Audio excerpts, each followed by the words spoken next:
Hi.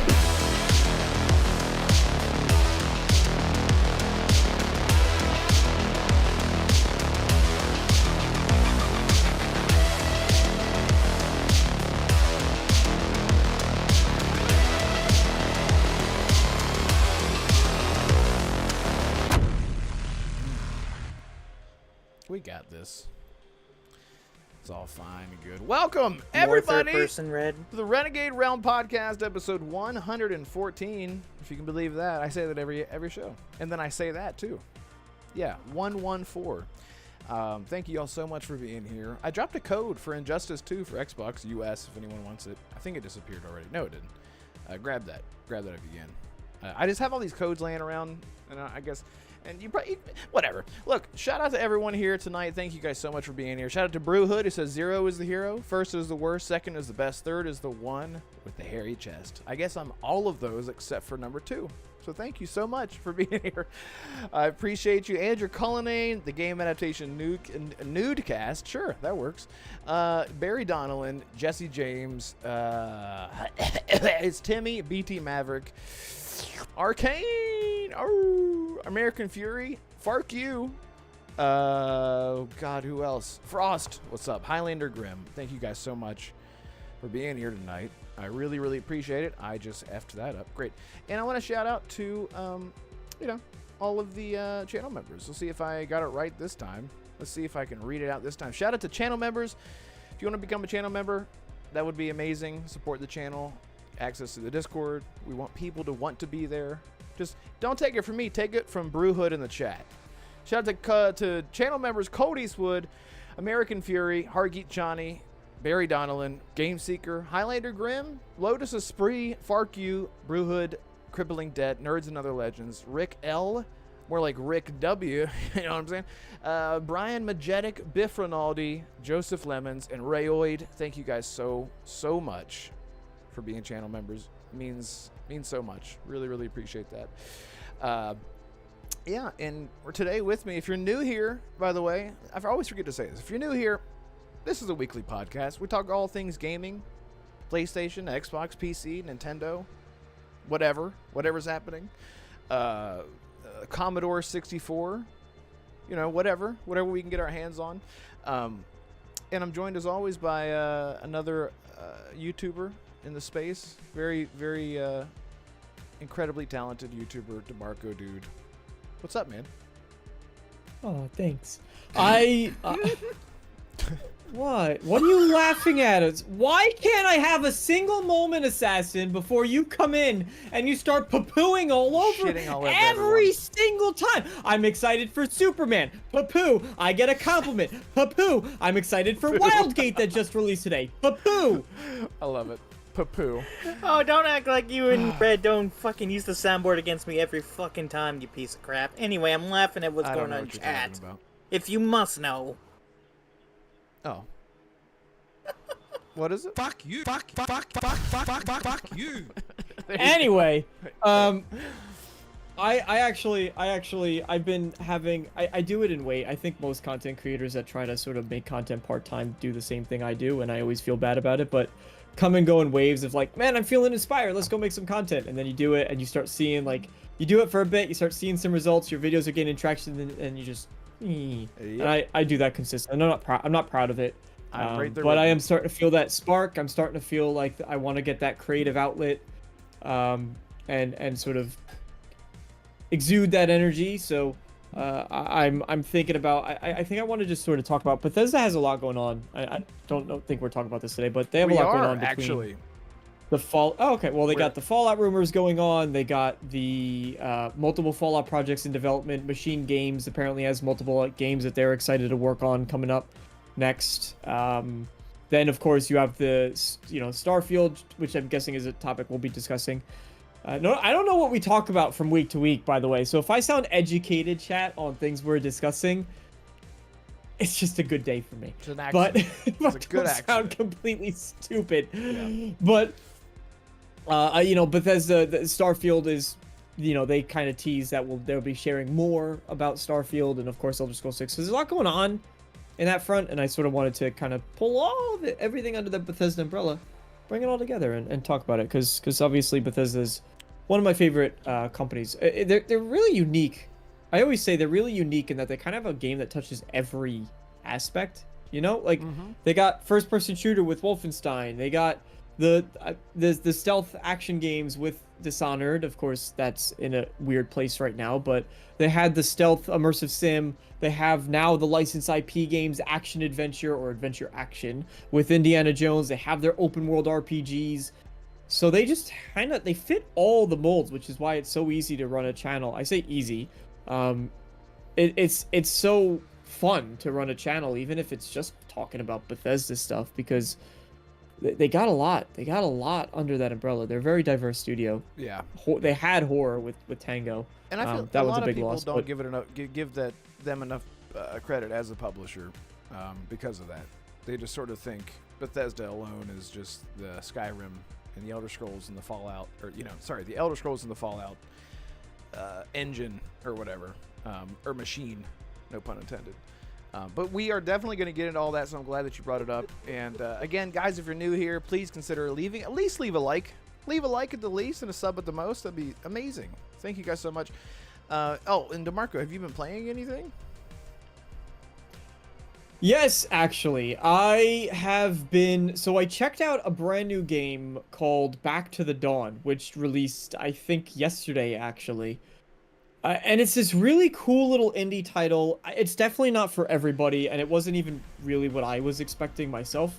But it was this very interesting... You play as an animal that gets... like, you could either play as a fox or a panther, I think. They each have their own stories, and then you get put into jail, wrongfully so, and you're trying to find out how to escape. So it's a little bit like The Escapists. Oh. But it has a bit more... It has some escapists to it, but it's a bit different. There's like a turn-based combat system that's there. A lot to it, and then you're sort of trying to figure out how to get out of prison, I think. But it's a time-based system, so you do have a limited amount of time that you're trying to get out. Cool art style, this 2.5D pixel art style that looked really, really cool. Really good music, not enough music, but when the music plays, it's awesome. So great soundtrack to it as well, I will say. And I think a lot of the reviews enforce that as well. But Back to the Dawn, it's available on Game Pass, so you can check it out there if you're curious. Again, not for everybody, but certainly a cool little indie game that does something different. And I always appreciate when games do different, because we have enough Ubisoft style open world messes. I don't want to call them messes.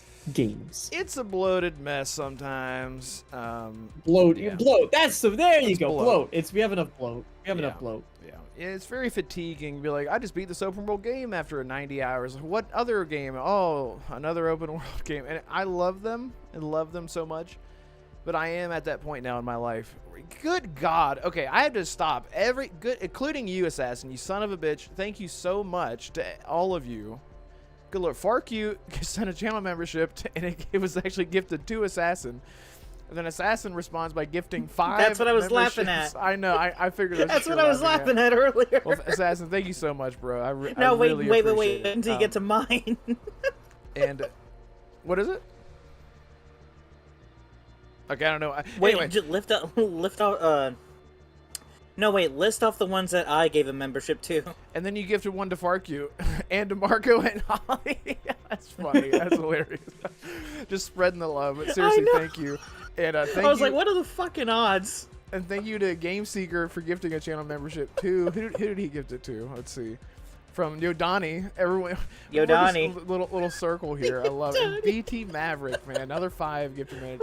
It's insane. You guys are. It's so fucking nice of you guys. I really appreciate that. Really means a lot, especially after skipping out last week. Had to just take a mental break because it was a lot going on. So I really appreciate that. Really appreciate it. Yeah, I had to remind this guy to take a break. He was like, "Oh yeah, I don't take breaks." Yeah, it was a lot. Fucking Andrew's like, I passed over again. Listen, man, we'll keep trying until you do. Oh, look at that. Andrew Tate received a gifted membership. Look at that. Love it. Whoa. Listen, hey, I'm also picking up right now. I'm picking up unrelated, but I'm picking up Wildgate right now. I'm excited. Which is $30. It's available right now. If anyone doesn't know what Wildgate is, it is a Sea of Thieves. It's more like Space of Thieves, kind of what it's been described. Kind of, as. yeah. It's like an extraction shooter, but it's not where like some party's gonna get completely overpowered because they have all the best gear now and they just come in and swap you still reset your gear every time, but it's a PvPvE extraction game. I think there is some PvP as well, just like Sea of Thieves, I believe. PvPvE. PvPvE, yeah. PvPvPvP EVP. PvEVP.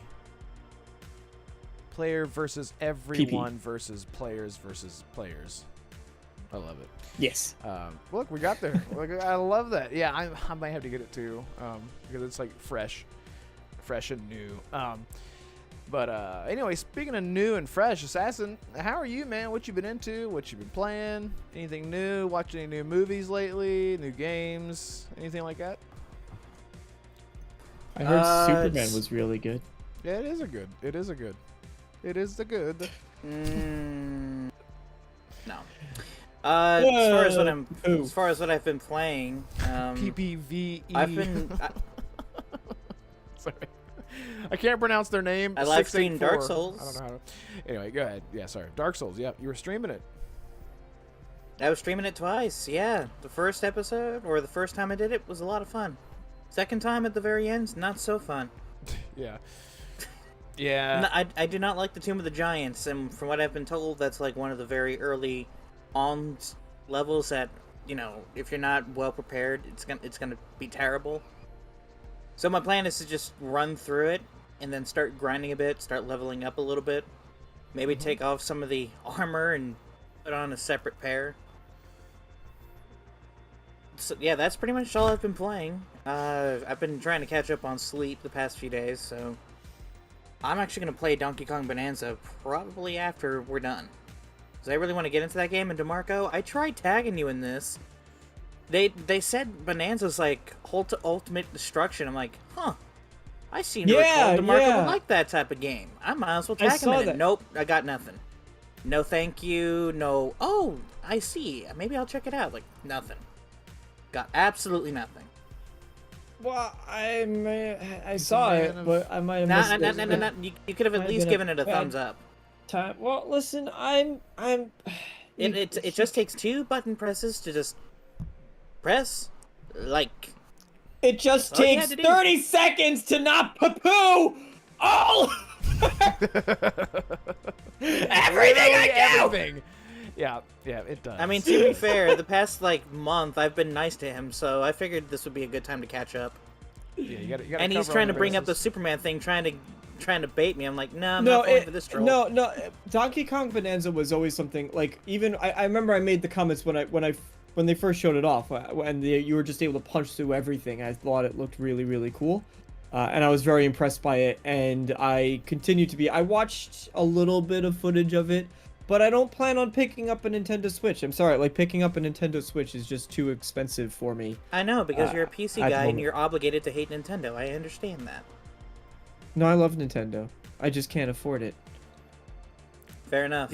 They price me out. Their games never go on sale. Their hardware is very expensive for what you get. That is a fair criticism that their games never go on sale. I wish they would. And the hardware is very expensive for what you get, in my honest opinion. You know, it's not as though you're getting kind of a superior experience when you play a game on Nintendo Switch. Yeah, but when does Nintendo really care about hardware? They care more about fun. Yeah, that's what I'm saying. You get Nintendo games, but honestly, like, one good version of Mario Kart or Mario Party isn't worth me shelling out $500 for a console. Yep. That is completely fair. Like I told a friend, if it's just one game, then no, don't worry about it. But if you're like, let me take a look at all these games, and like if there's at least like 3 or more, then yeah, definitely pick it up. But if it's only one, then don't even worry about it. Yeah. Like you have to have at least 2 or 3, in my opinion, if you're gonna pick up a new console. Yeah, and you know, like I said, it's definitely going to get those games. I mean, you could probably look at whenever they get a new Mario Party, Mario Kart, I'm sure is great, and what is it? Still bugs me that you called it Mario. Mario. God, And Mario. Mario Kart. And Donkey. Well, at least you know I'm not faking it. Yeah, I know. At it's least just, you know- hearing it called Mario my whole life. It's kind of weird hearing it said like Mario. By a real Italian. that's like I'm calling saying it it's It's Mario. authentic. That's like saying Luigi. I'm a real Italian, and I'm saying it's Mario. So, between that, Mario Kart, Mario Party, Donkey Kong Bonanza, you got your 3, right? You got your 3 right there, but even still, it's just, it's hard for me to think like, oh, I'm going to shell out $500. But that's neither here nor there. I know not everybody's poor like me, and I just need to work harder and make more money, so You're there not you go. poor. Oh man, I mean, I do agree that with the Nintendo Switch 2, I have heard a lot of people say that they have buyer's remorse with that. They just bought it because they were excited, and they're like, I don't even play anything. But you know, whatever, it's fine. To each their own. It's a acquired taste. You guys in chat are killing me. Jacob Or if you just Tupois. need yeah, I love how they keep roasting DeMarco. I love So how- What are not they just roasting me. you? I'm not looking at chat. What are they roasting? I'm not looking. Woo! Who's picking on me? what Mirio. Oh, thanks, Drake. And Mirio. Jonas. Mario. Mario. Mirio and Link. Mirio. Bald Brothers podcast.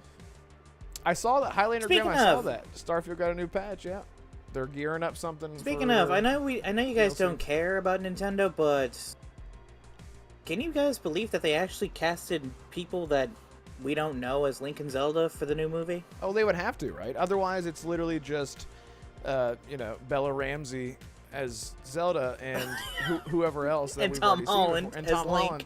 Yeah, and I feel Tom like Holland. I Oh my honestly do God. think it's the same effect like with Star Wars. You do need sort of unknowns to be immersed into those roles because big names really don't work too well. I think the bigger names are like legacy actors, like Carl Weathers, rest in peace. He worked very well in Mandalorian, even though he was just Carl Weathers. But there's a good reason that Pedro Pascal didn't take off his helmet in their early season. Now, granted, during that first season, Pedro Pascal was actually sort of an unknown at the time. He didn't start getting his fame until later on over the years, rightfully so, or rightfully deserved. But I think with And I'll Zelda be seeing and Link, his new movie. yeah, and Zelda and Link having just unknowns, and I think isn't that little boy? He's like in a horror movie. Like I've seen him. He was like in a horror movie or something before. I feel like that's where He I was in recognize a him from. he was in a Netflix series recently. Something about, I think it was a horror. I think it was Haunting something. And The Haunting of Zelda. no, what's ironic though is that the actor's name is Benjamin, and there's this urban legend in the Legend of Zelda community about a cursed copy of, I think it was Majora's Mask. The conspiracy itself is called Ben Drowned, because apparently the hacked copy is haunted by the spirit of a kid named Ben who drowned. I was like, a that's deep- kind of on the nose there, That's a deep Nintendo. cut. Good Lord. Also, Yeah. I apologize. That's like, huh. Anyone in chat, if you can hear, I have like this very lo-fi music playing in the background. So if you can hear it, tell me, and I will turn it down. It's not a problem at all. And I love how Jacob Tupois has like Arabic language as his name now.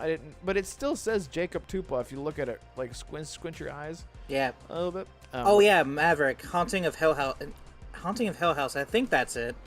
Haunting of Hyrule. Haunting of Hyrule. I love that. That is so good. Yeah, Oh, that's 'cause, actually perfect. What is the show? I love the Woo! show. It's Haunting of Hill House.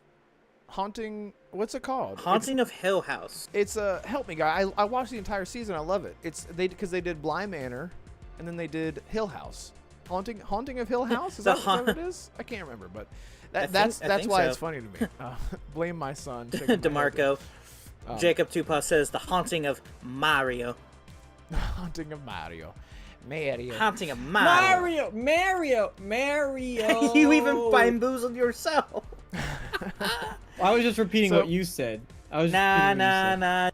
Like you didn't say, like, Mario. oh shit, no, Mario. Mario. Mario.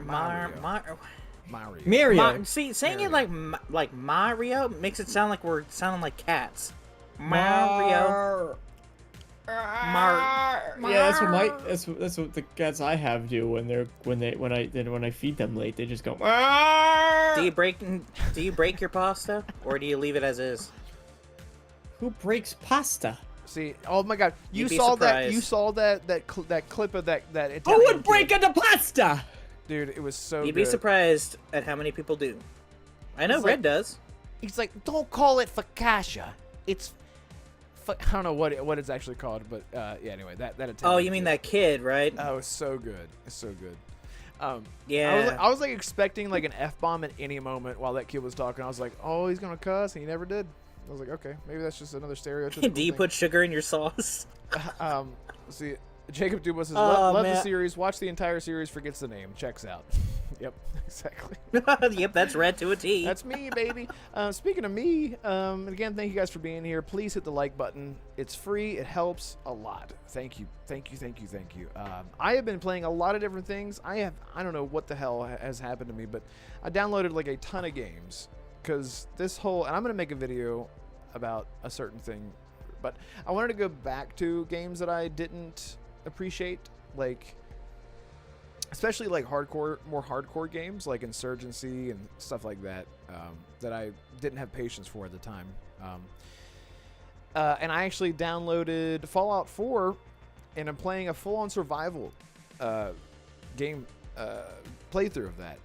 And I'm also playing that. It was like an excuse to play that because I'm working on a video for comparisons for other video games. So grabbing footage of that, and man, I'm so ready. I'm so ready. Like survival, it's like fast travel. You got to eat. You got to sleep. You can get sick. You deal a ton of damage and you take a lot of damage, which I didn't know that was actually the damage balance metric. I had no idea, and I was like, thank you. I'm so excited. You can only save your game whenever you sleep in a bed. So excited. That's in Fallout. Fallout 4 has a full-on vanilla survival Yeah, mode. there's a full-on vanilla survival mode, which is cool. I always have issues with the damage. I don't know what it is. Maybe I just haven't found the right one. But it's all the time. I find that, for example, when you have those mods that change the damage you do, what ends up happening is like you'll be one-shotting super mutants. And that to me is exactly when I want to see an enemy that's a bit more spongy and can take some punishment. Unless I'm using some really big gosh dang bullets. I want that super mutant to be able to take a hit. But those mods often, when they scale the damage up so high that it's like, all right, shot him, that guy's dead. Shot that guy, he's dead. And as long as you're walking around with a sniper rifle, you're fine. Well, unless one guy gets lucky, because sometimes those raiders get a good shot on you, and then they get, But I want to find a mod. I want to find a mod that makes the difficulty balanced with the tougher enemies actually being tougher, and then also do it in VR. Because Fallout 4 is a cool VR game. I've heard it's amazing. A very cool VR Is it game. fully supported with sticks? It feels like, like full on. Because I remember like ACG was talking about like he had to mod it to get the sticks to work, and he like was obsessed with it. But I never got into it. Yeah, I mean, I played it with the HTC Vive controllers. Okay, maybe I could And do it on Quest or something. I had a blast with it. I had a lot of fun. The only thing that's weird is like it works great if you're using any kind of handgun, like a one-handed, but it starts to feel really wonky when you're going around with like the big assault rifles, because obviously you don't have that feedback or any heft to it. So you're just holding these VR controllers like the way you think you should be, but they're just like The gun, in your hand. Yeah. And it feels oddly enough, it feels a lot of fun when you're in power armor though. Because you can hold the weapons in VR, you can hold the weapons with just one controller. Like even an assault rifle, you just have one controller and then aim it. Right. But it feels fine when you're in the power armor. So you're going around and you have the assault rifle, you're just like, pop, pop, pop, pop, pop, even though in the game he's holding it in two hands still, right? He's always, but like it's fun. It's a fun experience. You do that or playing a mage in Skyrim VR, or like archery, doing a sword in Skyrim VR feels kind of whatever. But like, mage in Skyrim VR, so much fun when you're sitting with the, like, you just get the first flame spell. Every character starts with it. You're just like, It's just so nice, just being like, yeah.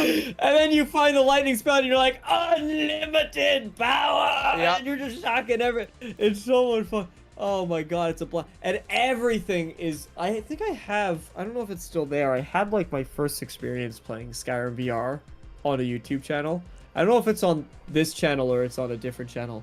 But I'm like looking at the doors and like, it's so big! Is that really how big they are? And I'm screaming it because you look at it in VR and everything is just, the scale is completely disproportionate.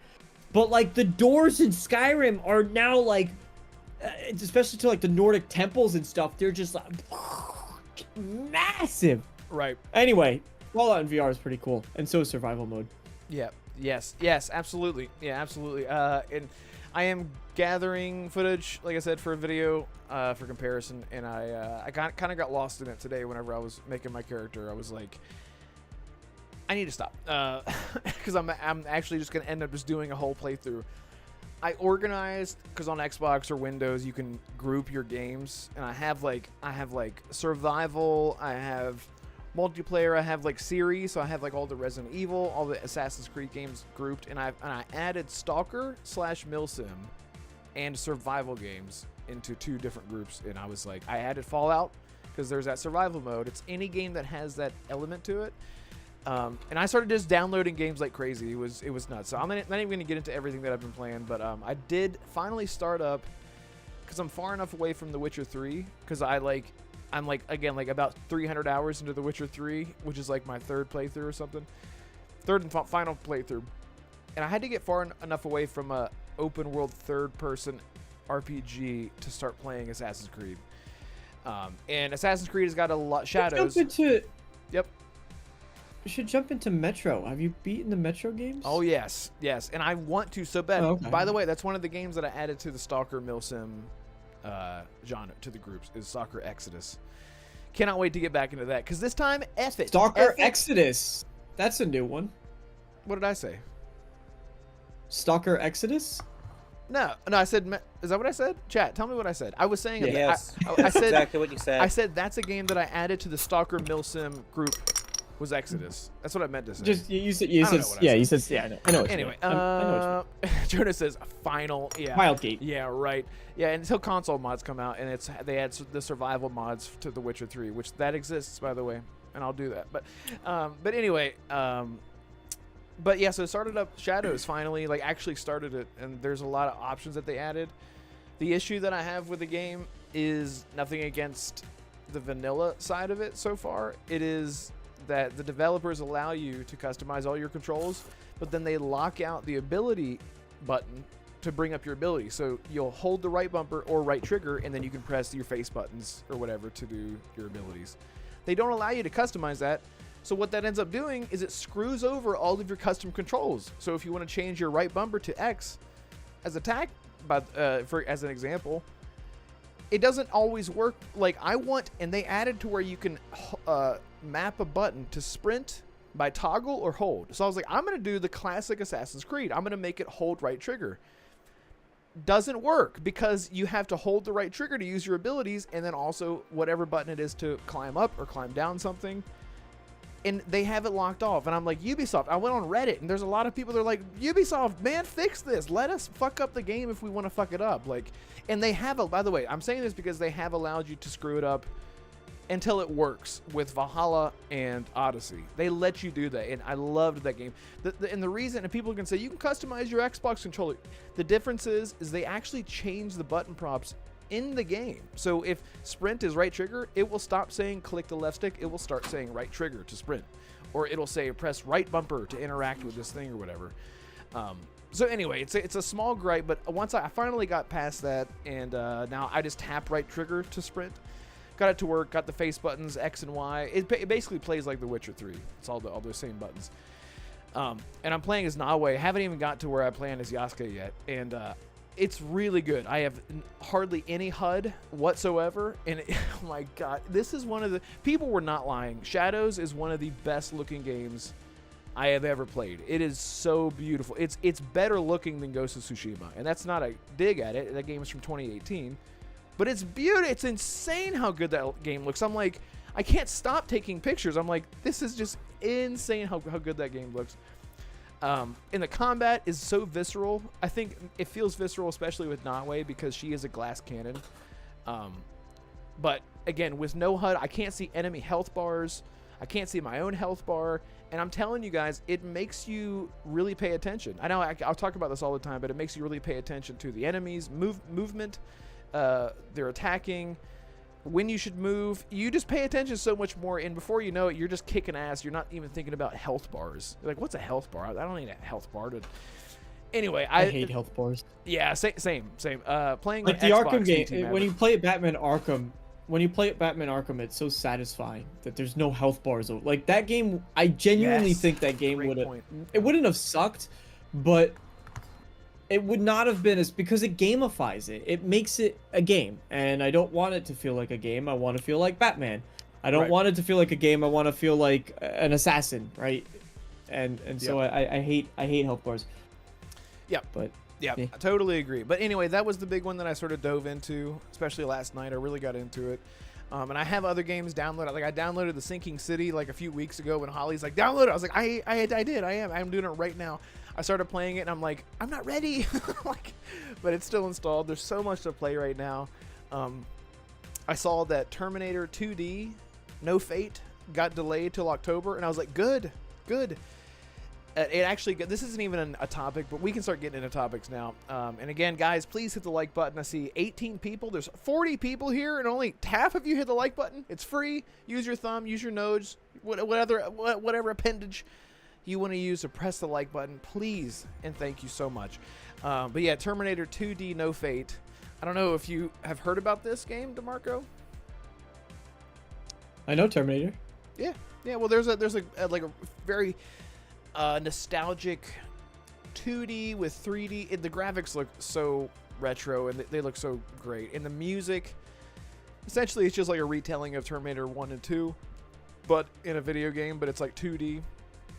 And the reason that it got delayed is because they are having setbacks with physical editions, because they really believe in physical.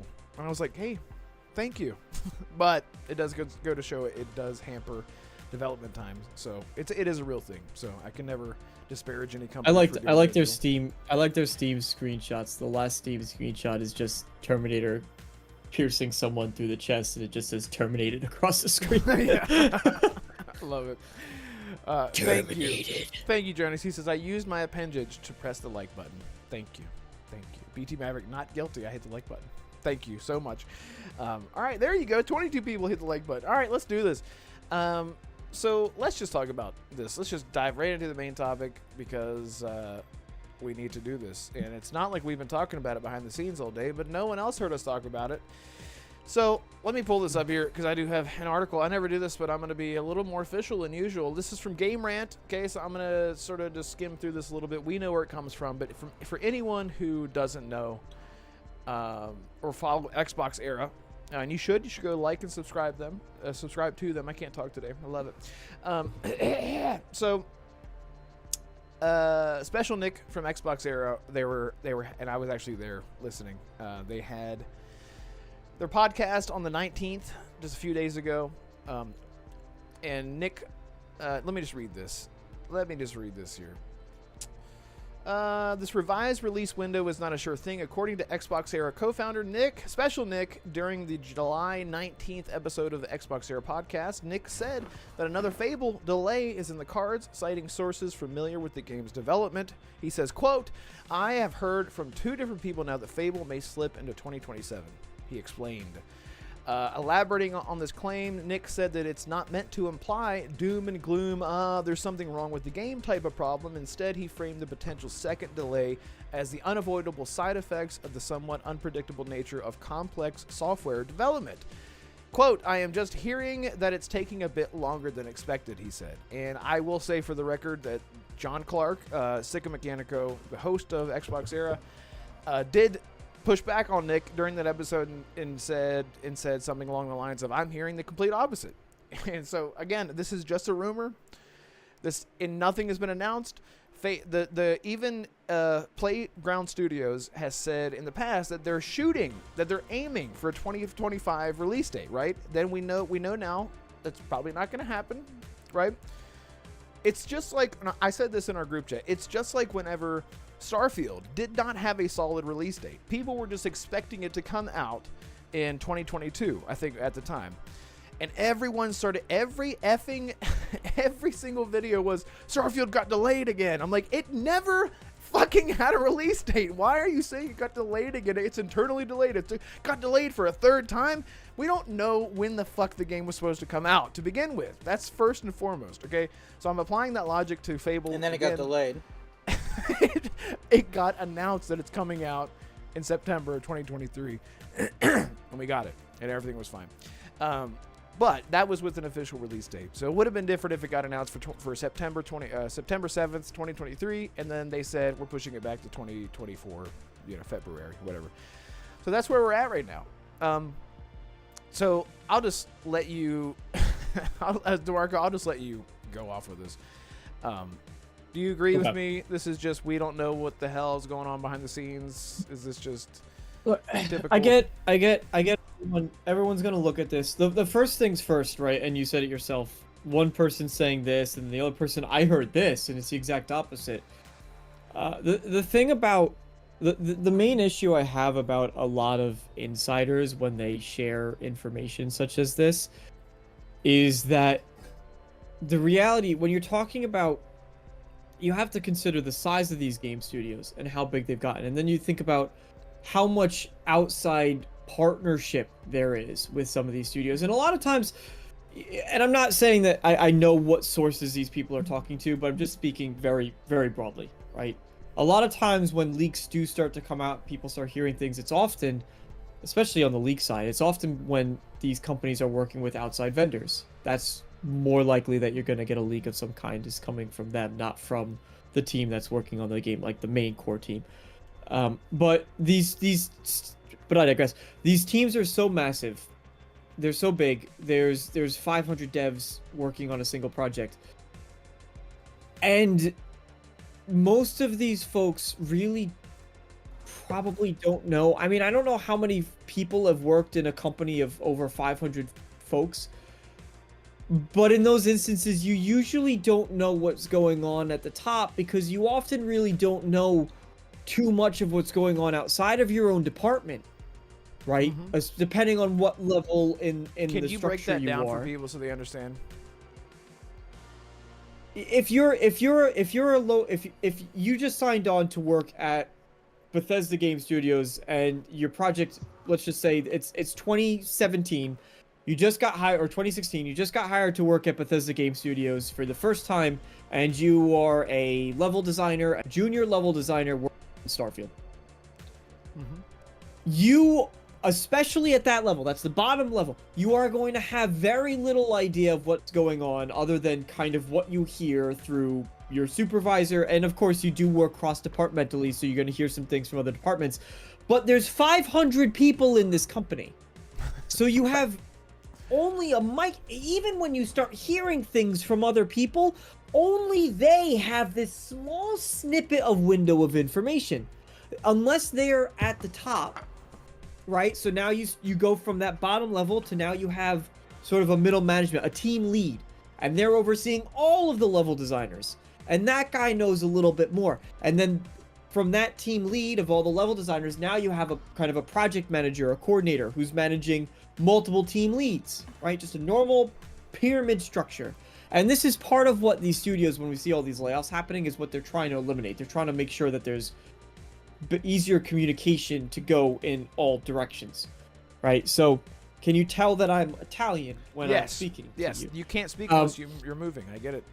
Yeah. Unless I'm moving. So it's important to keep in mind that even those team leads, right? Even if they're speaking to someone who's in charge of all of the level designers, that individual is still going to only have a micro view into the wider picture, because the only person who knows that whole picture, realistic, or is supposed to know that whole picture, are going to be the folks that are at the head. That's going to be your studio directors, There's going to be your project your actual project leads, not just like your departmental leads. So there's only a very small window of people who actually know what's going on, and those are not the people, I can almost guarantee you, that are the ones that are sharing these bits of information. Oh, the project's in trouble. Oh, it's going to get delayed. The leads, they have too much at stake to start sharing that with content creators, right? Yeah. Who are trying to get a scoop. Unless you're genuinely, right, there's exceptions. There's always exceptions to the rules. So somebody might be really good friend. I just happen to know John Doe, who has now become this level at X company that I happen to be interested in. Those circumstances happen, but that's not the majority. Right. So that's all to say that listening to insiders, I always get wary when insiders come out with information because they only have a very select view and a very biased view of information at that. Now, I get why people are concerned about it because we're hot off the heels of a lot of layoffs. The conversation that Red alluded to that we were having before the show between us is really that there's multiple levels to this. There's the Microsoft level, of which they're very hands-off. They're looking at the budgets, they're looking at the spreadsheets, they're looking at, what's profitable, what's not, where are other investments in Microsoft going to, right? Because we saw plenty of articles coming out that they're investing in AI infrastructure, and they had to make cuts across the company, and then that impacted Xbox and Microsoft. So Microsoft is really just kind of looking at the fiscal area of it. Then you have Xbox and Xbox leadership. They're getting told by Microsoft to say, hey, we need to cut this amount of money. We need to cut, $2 billion within the company. Xbox, you have to cut out of that $2 billion. Xbox, you have to cut $500 million worth of whatever. We don't care. Just do it. So that's where you get like the Phil Spencer. Yeah, that's where you get the Phil Spencer and Sarah Bond and the Matt Booty, right, and all that stuff. And they're kind of deciding, okay, what do we do about this? Because they have a mandate from Microsoft to make X cuts. Then you have the individual studios. So the individual studios, people are going to be quick to blame, oh, it's Microsoft's fault. Oh, it's Xbox's fault.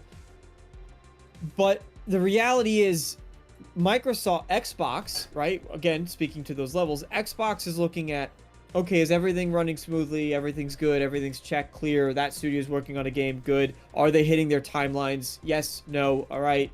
Are you guys hitting your timelines? Are you within budget? Are you with scope? Great, because we got to report these numbers to Daddy Microsoft.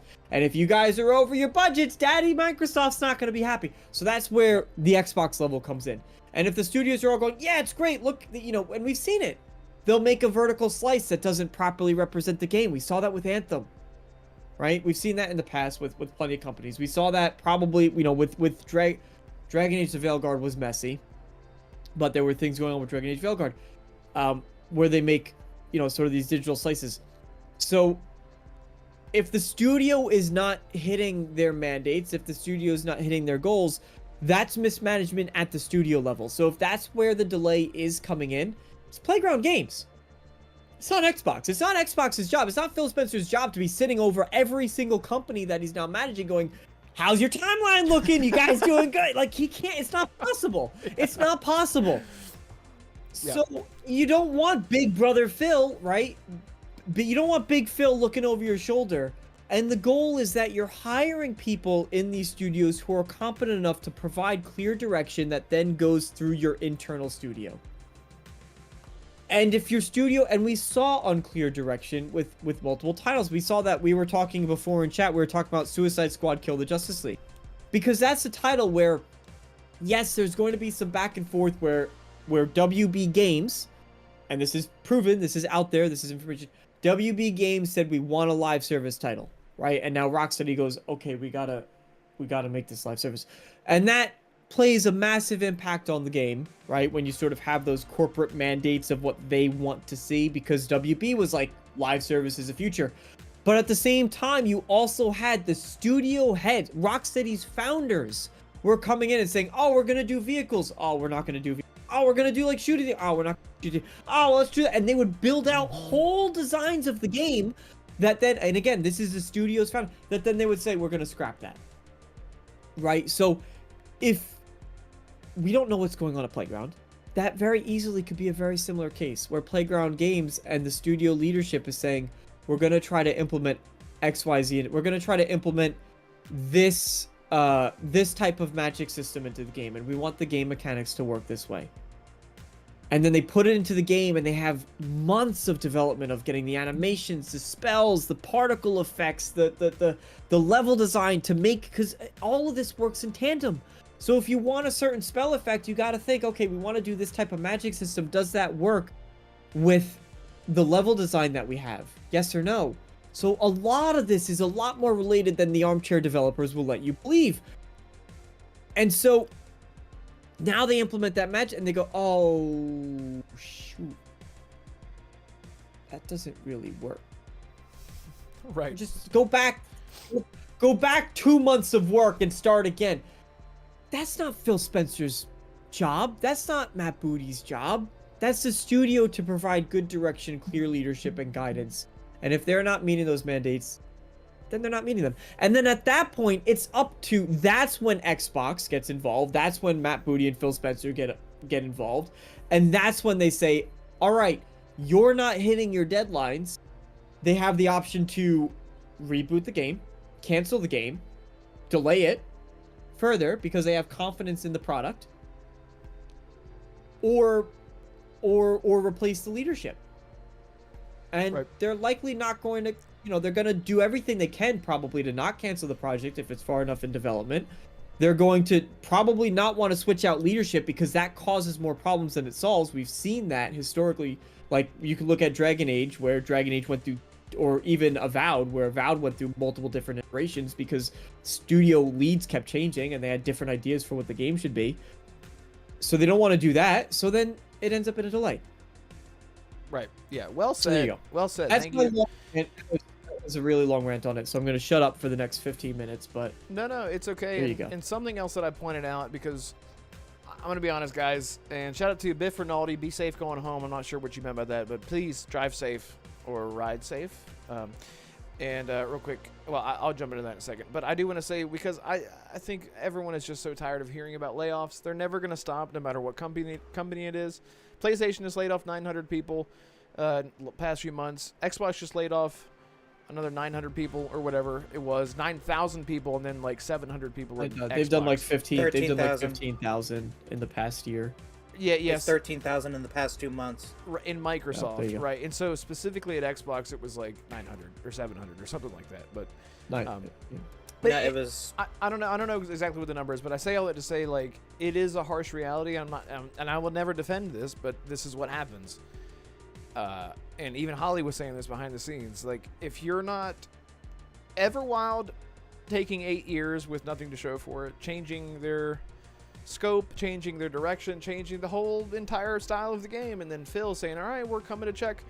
I was 42 when I came to check on you guys. I am now 50 years old, and you still don't have anything to show for it. I'm sorry, but this is where we have to make a cut. And I'm sorry, but And the that's thing just how is, it works. they're gonna get flack either way. That's the other thing too, is often when this conversation comes up, and I'm speaking very broadly, right? I know that this is not necessary. I'm projecting, and I'm very much sort of, just to be clear, but people are going to be, oh, how can Phil Spencer come in and cancel the game? Like, so and so developer at the company said it looked great 2 years ago, and blah, blah. Like.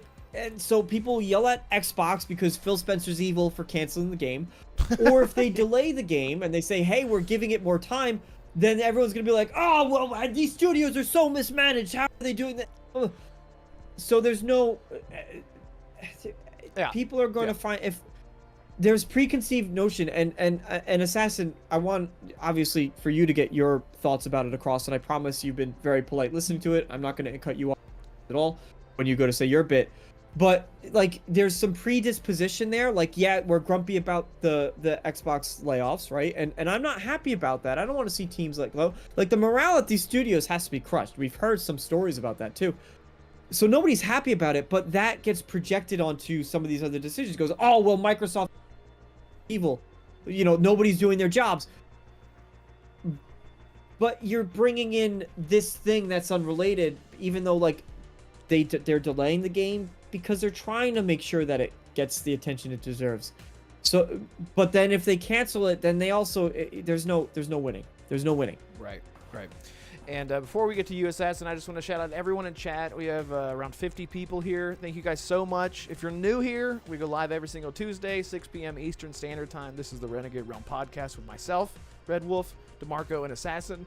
So if you're new, please subscribe. We want to see you every week. We talk about all things gaming, PlayStation, Xbox, whatever the hell's going on. Doesn't matter. We don't console war. It's a fun time. So consider subscribing. Thank you so much.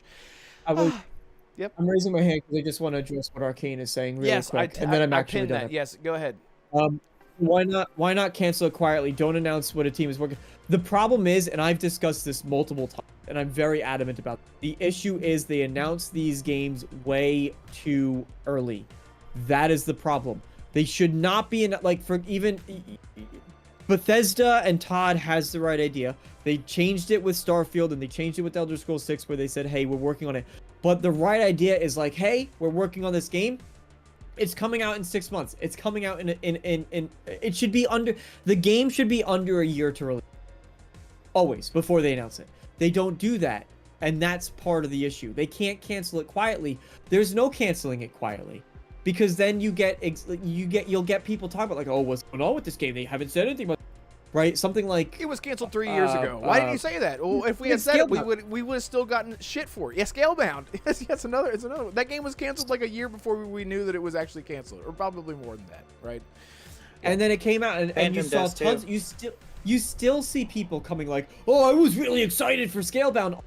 There's no canceling it quietly. The problem is they announced these too early. And it gets them into trouble. It gets them into trouble because to especially be fair, when DeMarco, they had to, like they literally had to. At the time, they had to. Sony had just did a press con they showed off their PS5 lineup the month before in June. They showed off Miles Morales. They showed off Demon's Souls. They showed off the next Horizon, the next Ratchet and Clank. Microsoft had to show something. They get need people to show excited things for the new console. But like you said, I'm not saying that you're wrong. They shouldn't have announced those games as early as they did, but the problem with that is they had to.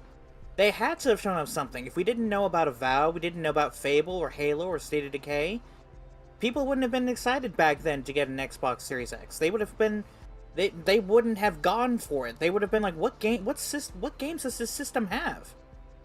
Like, what am I buying it for? And like, those were the selling points. Like, and again, you were right. They announced them too early. I think they announced them too early, too. But what else were they supposed to do? Just show off nothing? Show off, like, even Halo. Even Halo Infinite, that was an infamous controversy back in 2020. The Halo Infinite, first time they revealed the gameplay, it did not look good. And that's where the seeds of mistrust started. Halo Infinite, delayed to 2021. Here comes May 2022, I think it was May, and so June 2021 at the E3 press conference, Todd Howard was the first person to come on stage. Starfield was coming out in 2022, November. What happened in May that year? It got delayed to 2023. Same with Redfall. What happened the next year? Forza Motorsport got delayed from 2022 to 2023. And then what happened after that? Avowed got delayed.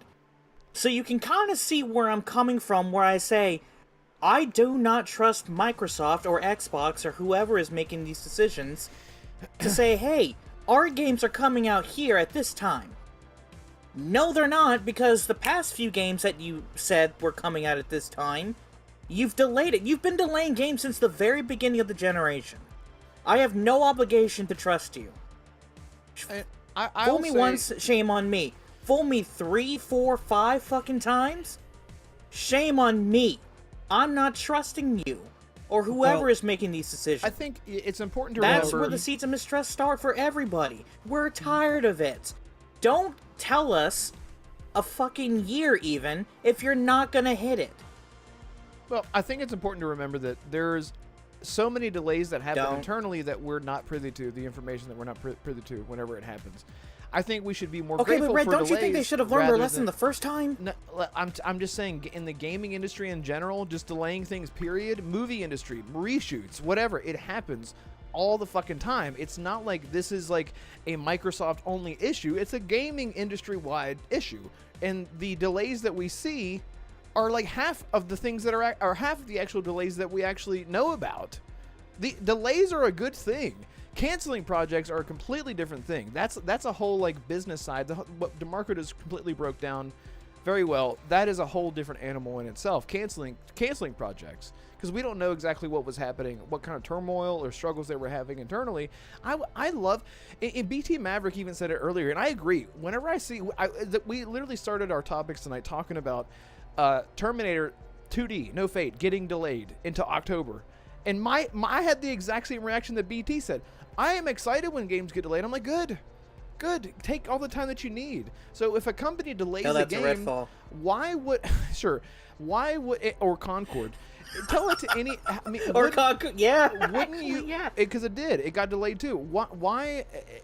Delays do not always guarantee a good product either. And that's exactly what I'm saying. So I feel like that is one of those things where an executive comes in, whoever it may be, Matt Booty, Phil Spencer, whatever. They come in and they say, okay, do you need more time? Okay, we'll give you more time. There's only so many times that they can delay something to give them more time before they say, you've wasted our time and money. We've invested millions of dollars into you and we have to let you go. So I just think it's important to remember that delays are fine. There's nothing wrong with it. You shouldn't be upset about delays, Assassin, is kind of what I'm getting at. It's you should be more like, Red, okay, I'm not upset about the concept of a delay. Kind of upset. I'm upset about how many times it's happened. I'm upset about how many times they have not learned their lesson. Someone is not doing their job at Xbox or Microsoft. You're supposed to go in and I don't want the studios micromanaged like DeMarco either. But someone's got to get in there before the problem festers and says, "Hey, whatever is going on to cause this type of problem, whatever it may be, it has to stop.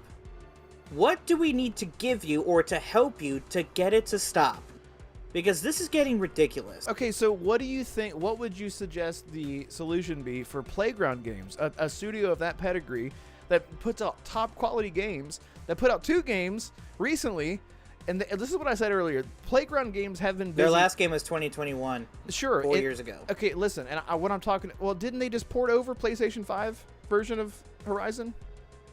No, that was done by a second studio. Okay, well, either way, they've been busy. My point Which is still going to take staff to help. Right, and so think about it like this. Well, look at what just happened with Starfield, because I can speak on this. We just got news in the past few months that staff has officially been moved over to the majority to Elder Scrolls 6, but there are still people working on Starfield. And I feel like that's exactly what's happening now with Playground Studios. That's just what I believe. I believe that there's a lot of internal shifting, a lot of positions being moved around, and whoever they're outsourcing to for external help, I don't know who that is. Maybe you guys know, but what would the solution be rather than Microsoft? Phil comes in to Playground Studios. How's Fable going? They go, well, there's some rough edges, and so we might need like 8 months. And he's like, I'll tell you what, I'll give you a year. We don't even have a release date. You wanted to release it 2025, so we're like a year and a half out now. Is that enough time? And they go, sure, that's enough time. Why? Because we've been making you money. Playground to Microsoft, we have been making you money. We have a pedigree for that. And I don't know. What's your Forza solution? Horizon 5 made $1 billion, by the way. Who? Forza Horizon 5 apparently has made $1 billion in there lifetime. You go. There you go. I don't know how. That's his point. Yeah, that's his point. Right. Yeah, that's right. that. Yeah. They're making the money. So yes, they're going to give one of the most profitable studios all the time. I mean, to be fair Red, though, I made the same. Well, hold on, DeMarco. He asked me how would I fix this? What's well, that's your easy. What my solution? Well, technically, Playground can't do this because they already announced Fable 5 fucking years ago. Just don't announce a game until you're sure that it's ready. Follow the Todd Howard route. As much as I have some issues with Todd, he has a good point.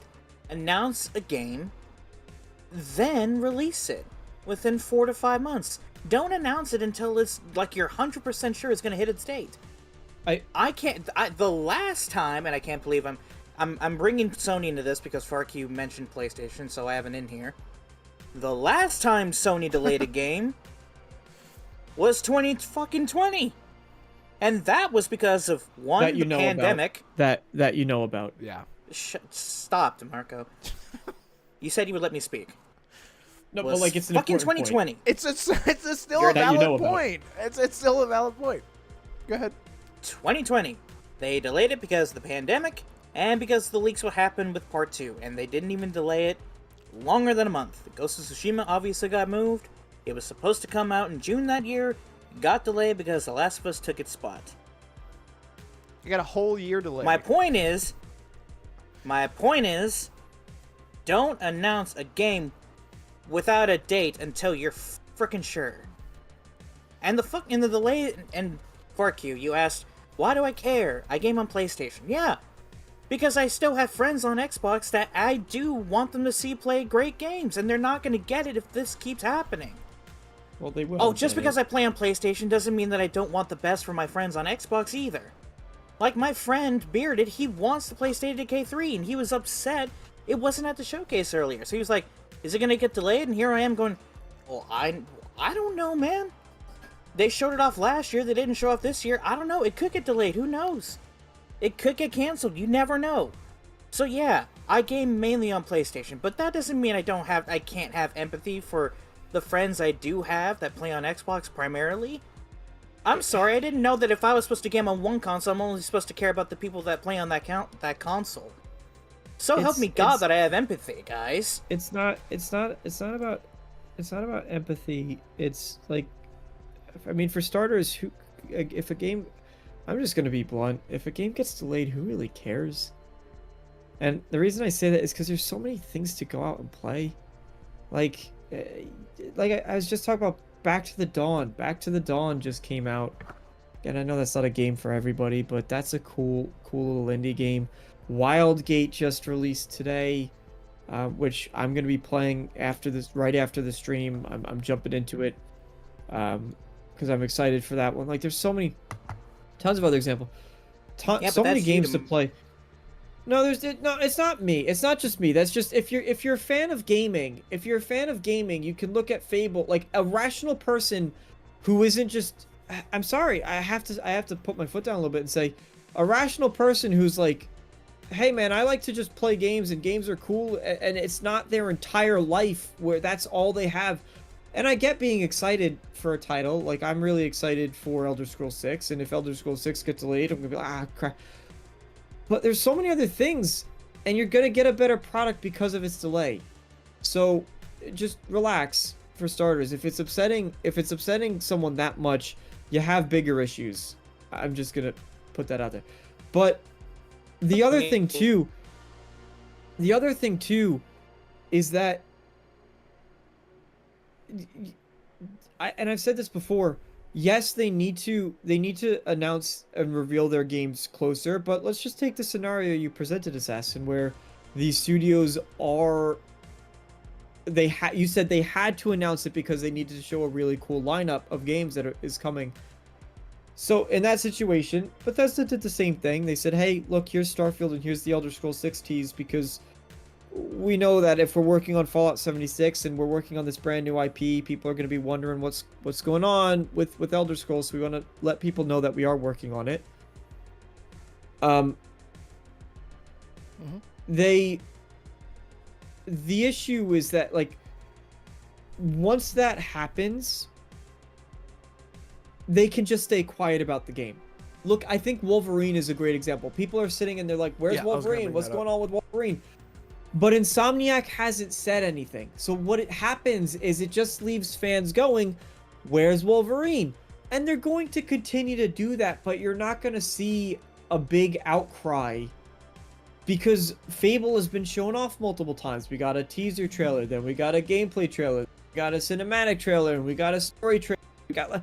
You're getting a lot. We got concept art. You're getting a lot of stuff. So when you're talking more about a game, people are going to, understandably so, go, well, where is it though? Are we? Yeah. Are we getting it anytime soon? Yeah. But and again, people will still question that if you go completely radio silent. But I think the best solution, honestly, is exactly what Bethesda, and I wish Bethesda would have done it sooner, what they just did with Starfield. They said, hey, here's a patch for Starfield, and we're excited about more that's coming. Boom!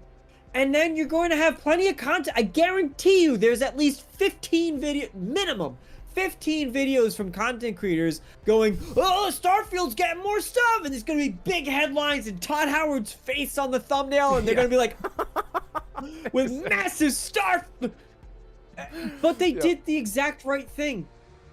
They did it, and they said, hey, it's coming. We're working on it. We're excited to show more. That we can't say any more about it right now. Boom, done. If you have to announce your game super early, and I think Bethesda did the right thing by announcing Elder Scrolls 6 when they did, if I'm being honest. I think it would have been a lot worse if they didn't announce that then.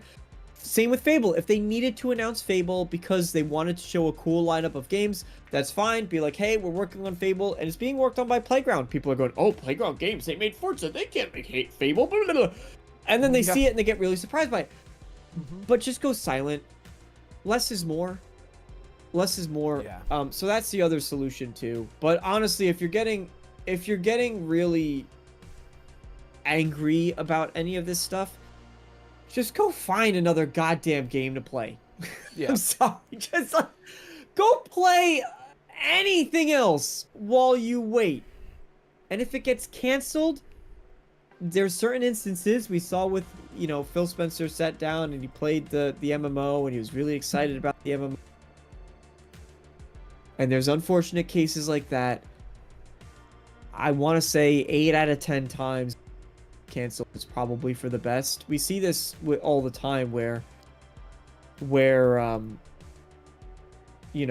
there's someone at the studio, a game gets canceled, and then we see these reports every single time where game developer from canceled games says that the game looked great and they can't believe that it was canceled. Of course there's people who are working really hard on these titles, and I'm sure there were parts of it that were great. There were parts of before Marvel's Avengers came out. There were parts of that game that looked great. Was it a good game? No. For some people, yeah.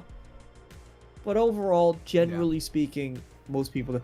That's another great example. If that game had gotten canceled, you would have seen the exact same thing. You would have seen insiders saying that the game was shaping up great and they can't believe it's canceled. And yeah, and that's another great example of overhead being an issue with game design. So I'm sure that Marvel Avengers would have been a much more bigger, I guess, premier superhero multiplayer game. Pivoted designs a couple times, right? Yeah, and it's the exact same thing that we were just talking about behind the scenes about Suicide Squad Kill the Justice League. That could have been a great game, but again, you have a couple factors. You have the pedigree of a studio that we're used to with the Batman games. We're not getting that. We're getting an a third-person multiplayer looter shooter, like. And that's not by design. That 100%. I'm sure that the team said, let's make a Batman game, right? But you're fighting as Harley Quinn, you're fighting as Deadshot, you're fighting as whoever, right? All the Suicide Squad people. And then they said, but how do we monetize that, right? How do we? And they're like, well, how do we even balance that? If we're not fighting and then we're shooting is a much more easier thing to balance. And then you go through all these hoops to jump through, and all these development issues that you and I have no idea the technical side of actual development. And then you look at a game like Avengers, and this is exactly why, like, with, again, Redfall could have been a great Arcane Studios game with co-op. But again, they turned it into a live service. How can we monetize this? And then the design just went completely out of the window. You don't have any of the stealth. You don't have the level design. You don't have the player choice of how to approach a certain situation. All the things that made that. No, you can check out my review of that game. It was a good review. It was a great review. Yeah. I remember that with your vampire face and everything. Yeah. It was a great video. Yeah. And just to say, like, it goes to show that whenever executives and the higher ups do have a hand in fucking something up, it's pretty obvious. But I would say with a single player focused game like a Starfield, for example, or even Fable. We're talking about Fable here. I think that they trust their studios, those particular studios, enough to let them do what they want. And the thing is, and I know Arcane is screaming at me right now because he's like, "What Dishonored 1 and 2 did great." I don't know how well they sold, but if they sold astronomically well, it does make even less sense. did okay. Yeah. I don't think they, and it's important to remember, especially in this day and age, like the benchmark is now for because Microsoft's the ones that looks at the numbers at the end of the day. The benchmark is Call of Duty, which is frightening. That's part of the scary part of the acquisitions, but it's Every nuts. game must be like Call of Duty or die. Yeah, exactly. It's ridiculous. Shout out to Well, almost 75 people here tonight. It's a record number for us in a very long time. Please, if you're new here, subscribe to the channel. We go live every single sixth? Sure, whatever. Every single Tuesday, 6 p.m. Eastern Standard Time. Hit the subscribe button. Hit the like at the least. That's free. Subscribing is free too. So thank you guys so much regardless for being here. Really, really appreciate you. I see you all. I'm looking at you right now in your soul, deep down within. But yeah, any other... Okay, hang on. Let's look at chat real quick. Arcane says licensed IP games like Blade, Dishonored 3, fingers crossed, and Elder Scrolls 6. I think that's it. Bethesda is going to be going back into reloading their bullets in the chamber for a while. Right? Maybe? Yeah. I don't know. I mean, I think... Yeah. Sorry, maybe I'm not understanding what you're... They as long as they have creative freedom, right? I mean, Elder Scrolls 6 Elder Scrolls is my favorite franchise. I'm massively worried about that game, if I'm being honest. Because I think Bethesda is focusing on the wrong areas for their games, not, but that's a whole other discussion. As long as the studio, as long as Arcane has the creative freedom to make which they do. I have confidence that they do. Right, they got it with Indiana Jones. Machine Games was able to make the Indiana Jones game they wanted to make, and they didn't compromise on like the first person. They said we're doing first person, things like that. So when it comes to Blade 2, as long as Arcane is able to make the game they want to make, and it's not sort of a lot of corporate overhead of how things should be or how they want them to be, then they absolutely can. They need that creative freedom. Right. They need that. That's the most important part. Absolutely. Sorry, got a DM. Oh, check it. So yeah, any other thoughts? Okay, I do not want to ignore chat. Let me just try to catch up here. BT Maverick says there's so many games coming out from Xbox first party. When they said per quarter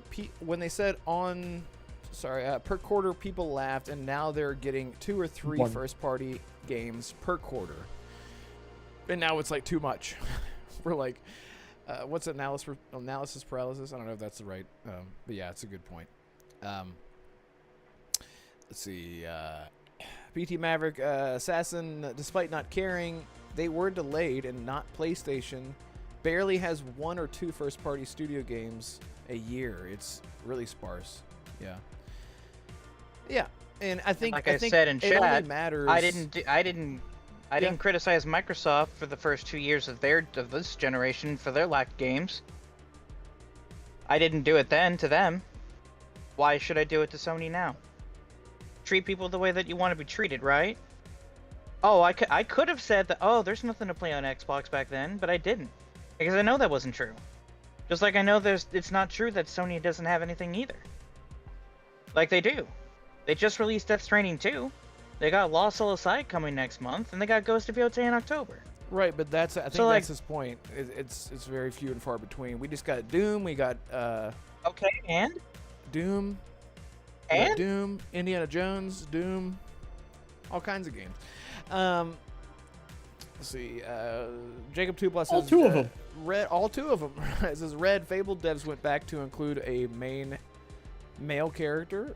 I mean, I don't. There is no world where Fable does not allow you to play as either a female or male character. I don't know about customizing character. I think that's sort of part of what made Fable unique. So I think there might be like a base character there that you can't customize right off the bat, but you will later on in the game. You will 100% be able to choose between male and female. Do not worry about that. I think that they're just using this this model to advertise the game, to sort of have a recognizable face. Yeah, Bethesda does the same. Like when Skyrim was coming out, it was always the male Dragonborn. Even they did TV commercials, and it was the male. Yeah, it was the male Dragonborn. Exactly. It's just marketing. Palpatine says, Red's got our 6. I guess you mean with Ready or Not, which I can't wait to play that. I know it's been out for a while on PC and early access, but it's full release. Can't wait to play that August 8th because I got the Steelbook coming and the physical coming. So it's a cool game.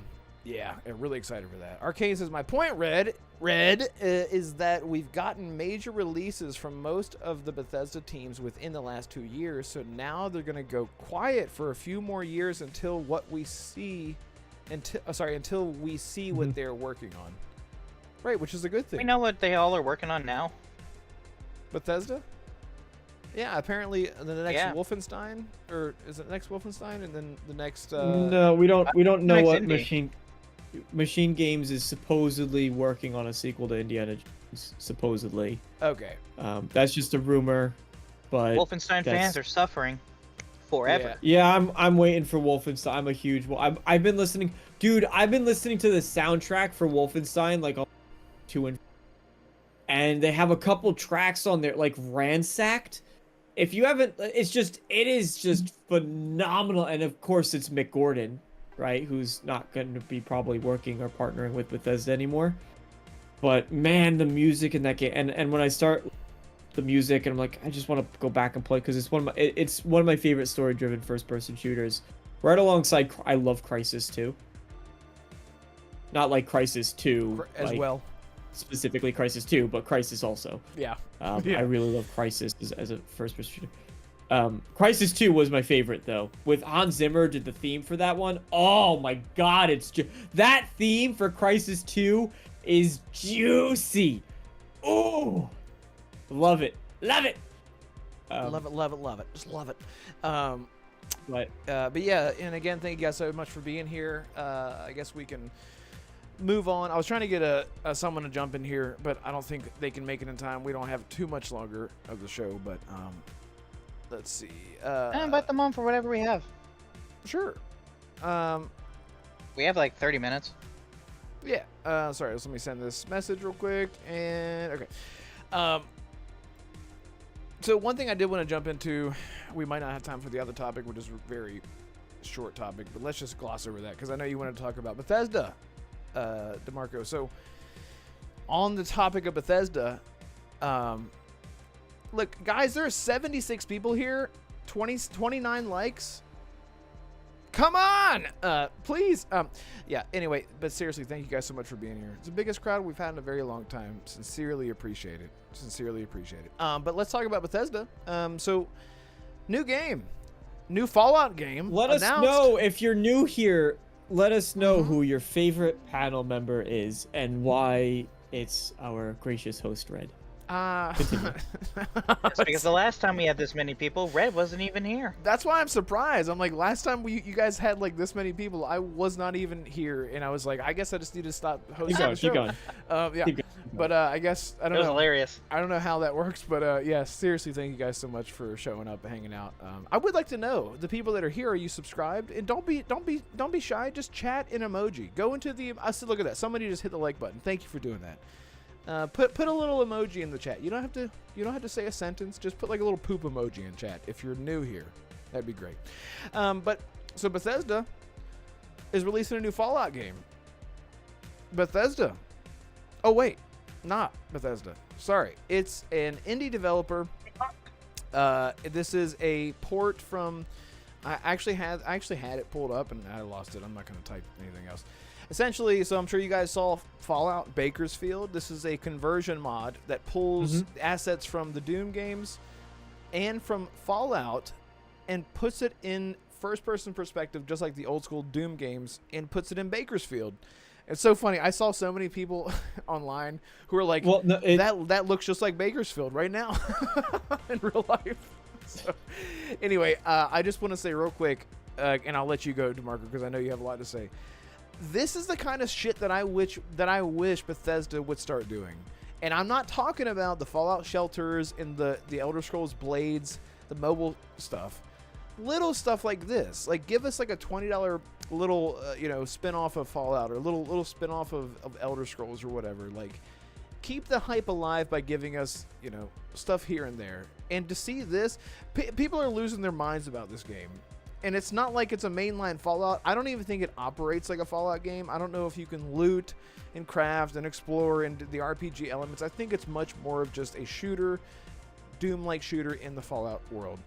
But this is crazy, and I saw even I think I haven't watched it yet, but Maddie put out a video. I have it saved, but I think his thumbnail was like "Wake up, Bethesda." I'm like, yes, preach. This is the kind of stuff that I would like to see from Bethesda in the meantime when we're waiting on mainline Elder Scrolls and Fallout games. And that's all I have to say about that. Yeah. DeMarco? It looks super cool. It's a recreation of a section of Fallout 1. Okay, gotcha. So it's like a very is what it is. tight. So Bakersfield. It's at Bakersfield. There's like Necropolis in Fallout 1, and they are recreating that with the Doom engine, which is super exciting. It's when I hear about Bethesda has multiple Fallout projects in the works, and Microsoft wants to, or Xbox wants to expedite more Fallout stuff, and we're saying, oh, maybe In Exile might be working on a Fallout game, and it's good. We're gonna get like a spiritual successor to Fallout New Vegas and all that type of stuff, right? You see all the thumbnails that are Fallout New Vegas 2. I even did it for my own thing. Fallout New Vegas 2. Yeah. What I want to see isn't necessarily. I don't really want to see Bethesda doing a Fallout 5, 6, and 7, or like a Fallout 5.5, 6, 6.5, right? I really want to see them take these IPs in more creative directions. So to say, and we've spoken about this multiple times in the past, but do an RTS Elder Scrolls game where you're Yes. trying to take over the continent of Tamriel. Yes. Do a turn-based Elder Scrolls game. Like, let Firaxis do something with Elder Scrolls. That would be sick.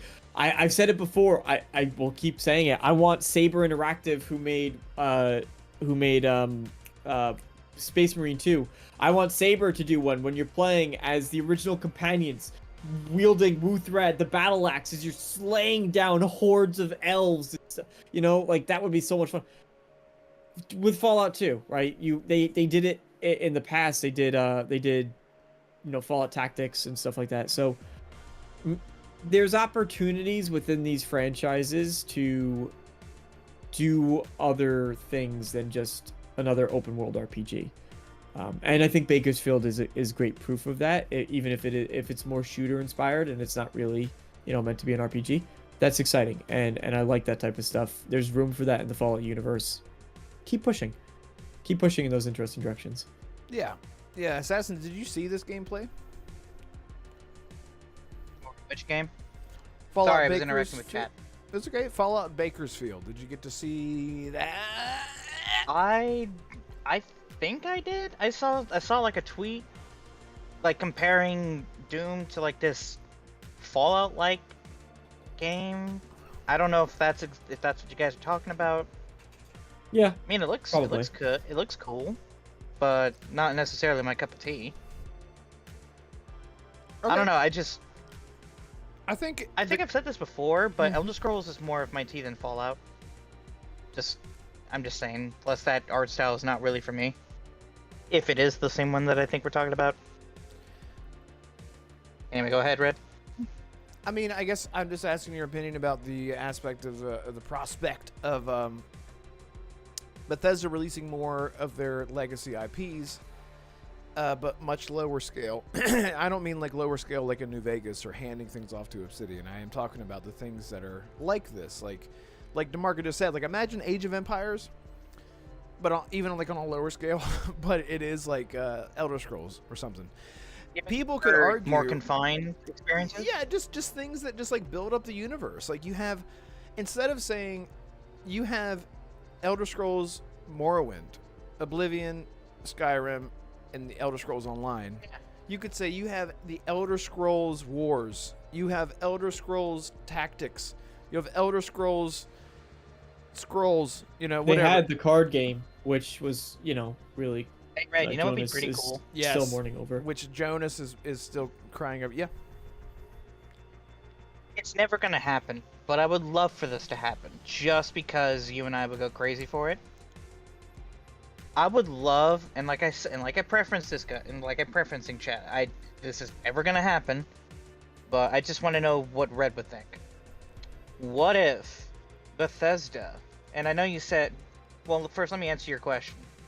do I want them to like do smaller confined games, kind of like not necessarily a spin-off, but like something, I guess the size of Oblivion, just like with modern day enhancements, a new story set in the Elder Scrolls universe, right? But Didn't Oblivion it take is like massive. 100 developers? Well, I know that, but with Oblivion they had like what 70 devs on that, and then Yeah, Skyrim back was in like 120. 2005. Yeah, but like I'm saying, what if you had 200 devs from Bethesda Game Studios, right?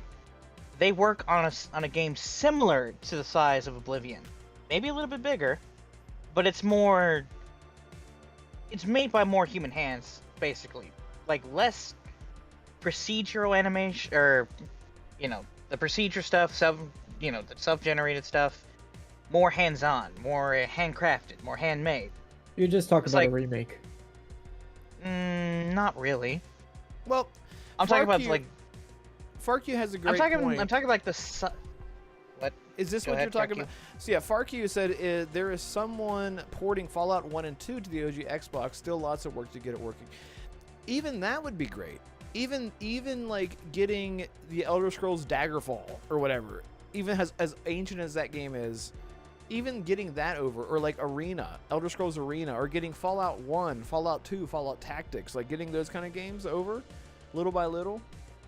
Even that kind of thing would I mean, it would sell so fucking well. Like it's just insane to me that hasn't happened. I don't know if there are copyright rights or whatever from Interplay or whatever. I don't know how that works or whatever, but it's just that's the kind of scale that we're talking about. Like not like the Oblivion size stuff. We're talking about like spin-offs in different genres while still staying in the IP, in the universe. I think No, they're well, scared then- too well, then, because yeah. they tried. Did they Go ahead, try? Assassin, sorry.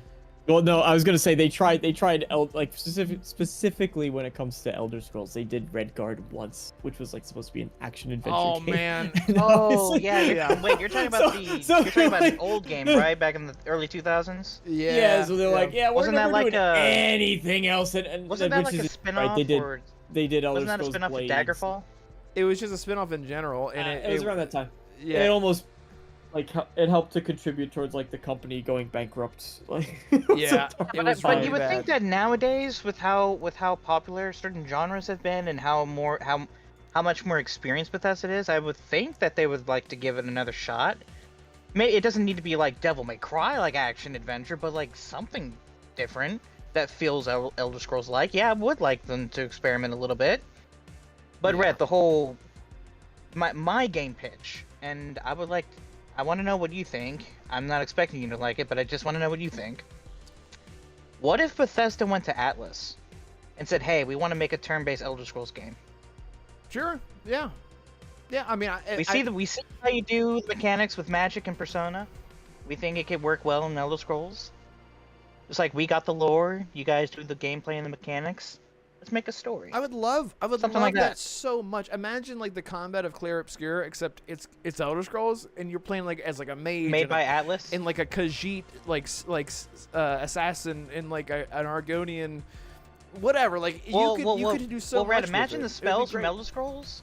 Yeah. Imagine the spells from Elder Scrolls in the same way that Persona does. Like, the Agadon, the major fire spell. In Persona, just imagine the fireball like that against an enemy in an Right. Elder Scrolls like turn-based game. Exactly. That's what I'm talking about. exactly. See, this is That's the my kind of stuff. dream games from Atlas are two games that will never happen: an Elder Scrolls turn-based and a DC Universe turn-based. But that will never happen, at least in this timeline. Well, we yeah, are that's my getting pitch. a Star Wars XCOM game, which I have dreamt about for so long. I am so unbelievably excited for Star Wars Zero Company.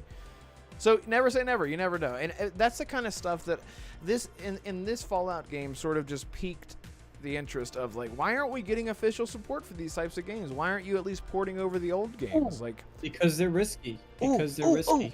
yeah. Ooh, yeah. the one time I agree, like the first time I agree with BT Maverick tonight. Elder Scrolls like Diablo. Blizzard and Bethesda working together make a Diablo like Elder Scrolls. That could go pretty well. You kind of already have that with Elder Scrolls Online.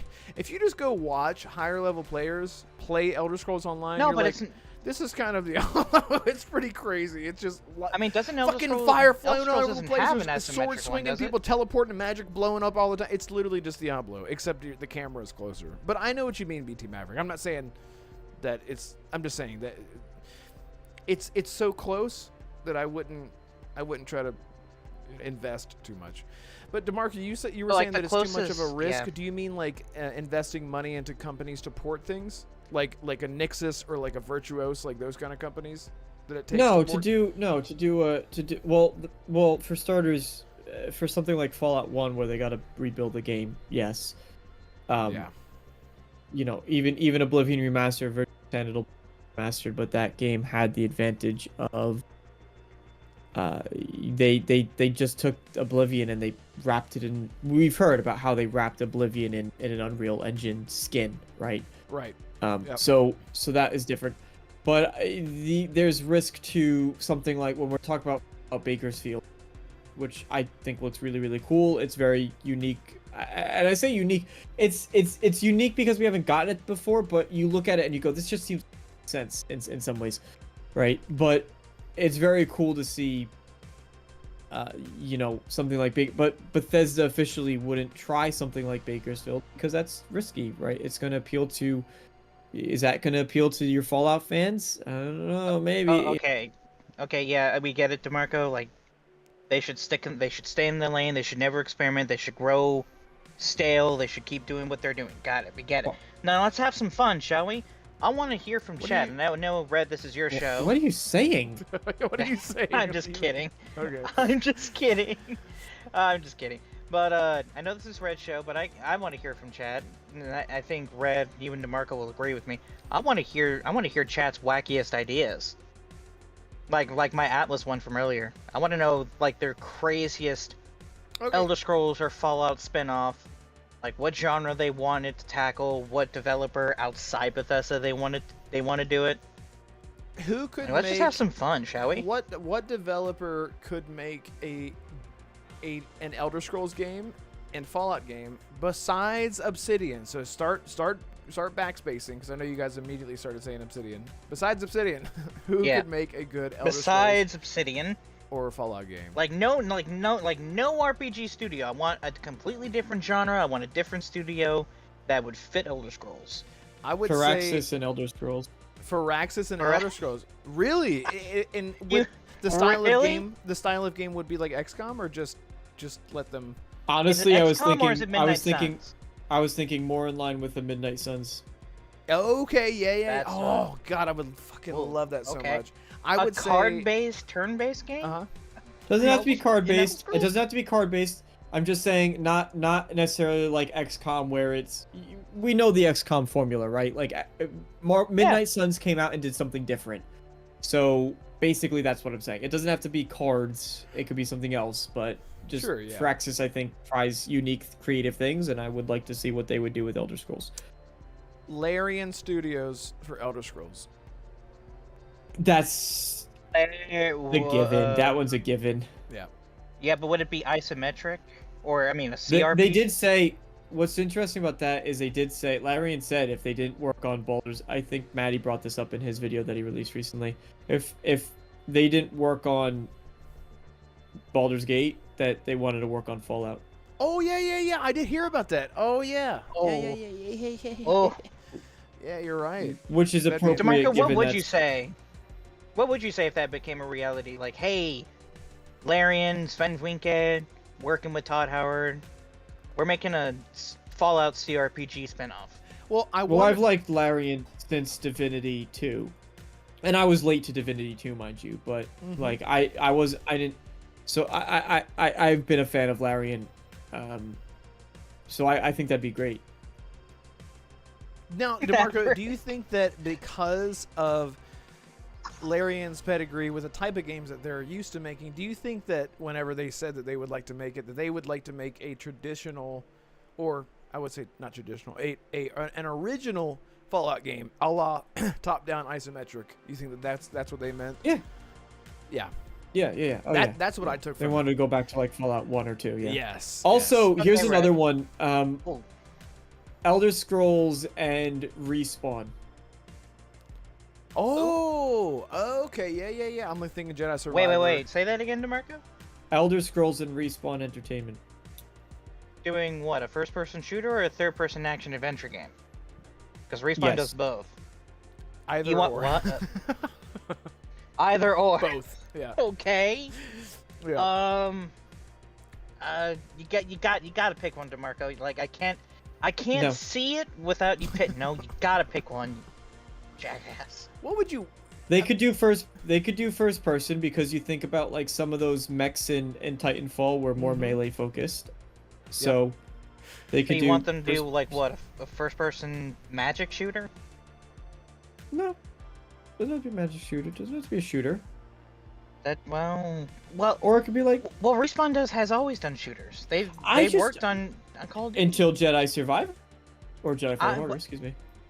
Okay, but Elder Scrolls as an action-adventure, third-person open world, how would that work in the modern day? Like, what would It you do would to be- differentiate it from everything else? It would be something, well, think people like Dark Souls because of the world, people like Elder Scrolls because of the world too. So ideally you're just getting a more heavily narrative focused story within the Elder Scrolls universe. You mean like no RPG, no choices, no consequences, just like a full-on There narrative could be story? RPG mechanics. Well, I mean there could, but like you want it to be more narrative than choice heavy, is what you're saying. If Respawn was doing it. Yeah. Okay, alright, cool. I What's crazy is I actually want that. Damn it, now I want that. And now I'm upset because I'll never get it. But Red, I have one question for you though. Oh yeah. Do you feel lucky? Well, technically two. Oh. Yes, I do. Okay. Well, technically it's two. It's twofold. One, do you think Elder Scrolls or Fallout will be better as a horror game? And two, if you do, which developer would do it? Sorry. Ask me again. I'm messing with my camera. Ask me again. I'm ready. Okay. Okay. Would Elder Scrolls or Fallout be better as a horror game? And if you do see it, which developer would you like to give it a try? Oh man, I would love Visceral Games. Oh wait, they're canceled. I would love Motive to do a Fallout third-person Dead Space-esque horror game that takes place shortly after the bombs fell, and this person avoided Fallout, and they are dealing with like freshly mutated ghouls and whatnot, and just like the absolute fresh horrors. You mean someone that's of- outside the Fallout shelter after the bombs drop, like dealing directly with the monsters? after, yeah, like and however they can make it work. I mean, I'm sure, like, you can't be like, they would make it make sense, but imagine just like someone just like barely survive and hand on the wall the entire time holding their wound, trying to survive just this absolutely insane. And I literally, before we started the show, I was telling you guys I just started the beginning of Fallout 4. It's terrifying, man. I was getting like teary-eyed, like, man, this is like really, God, I forget how great the beginning of that game is, because it's so just like, you're in Fallout, everything's great. Oh shit, what the fuck, are bombs going off? And then boom, and then you're just like, it just like happens like that, and you're like, it captures the essence of like how nuclear war would feel like. It just out of nowhere, in the blink of an eye, I would love that. That's actually true. Okay, so I thought you were gonna say Capcom.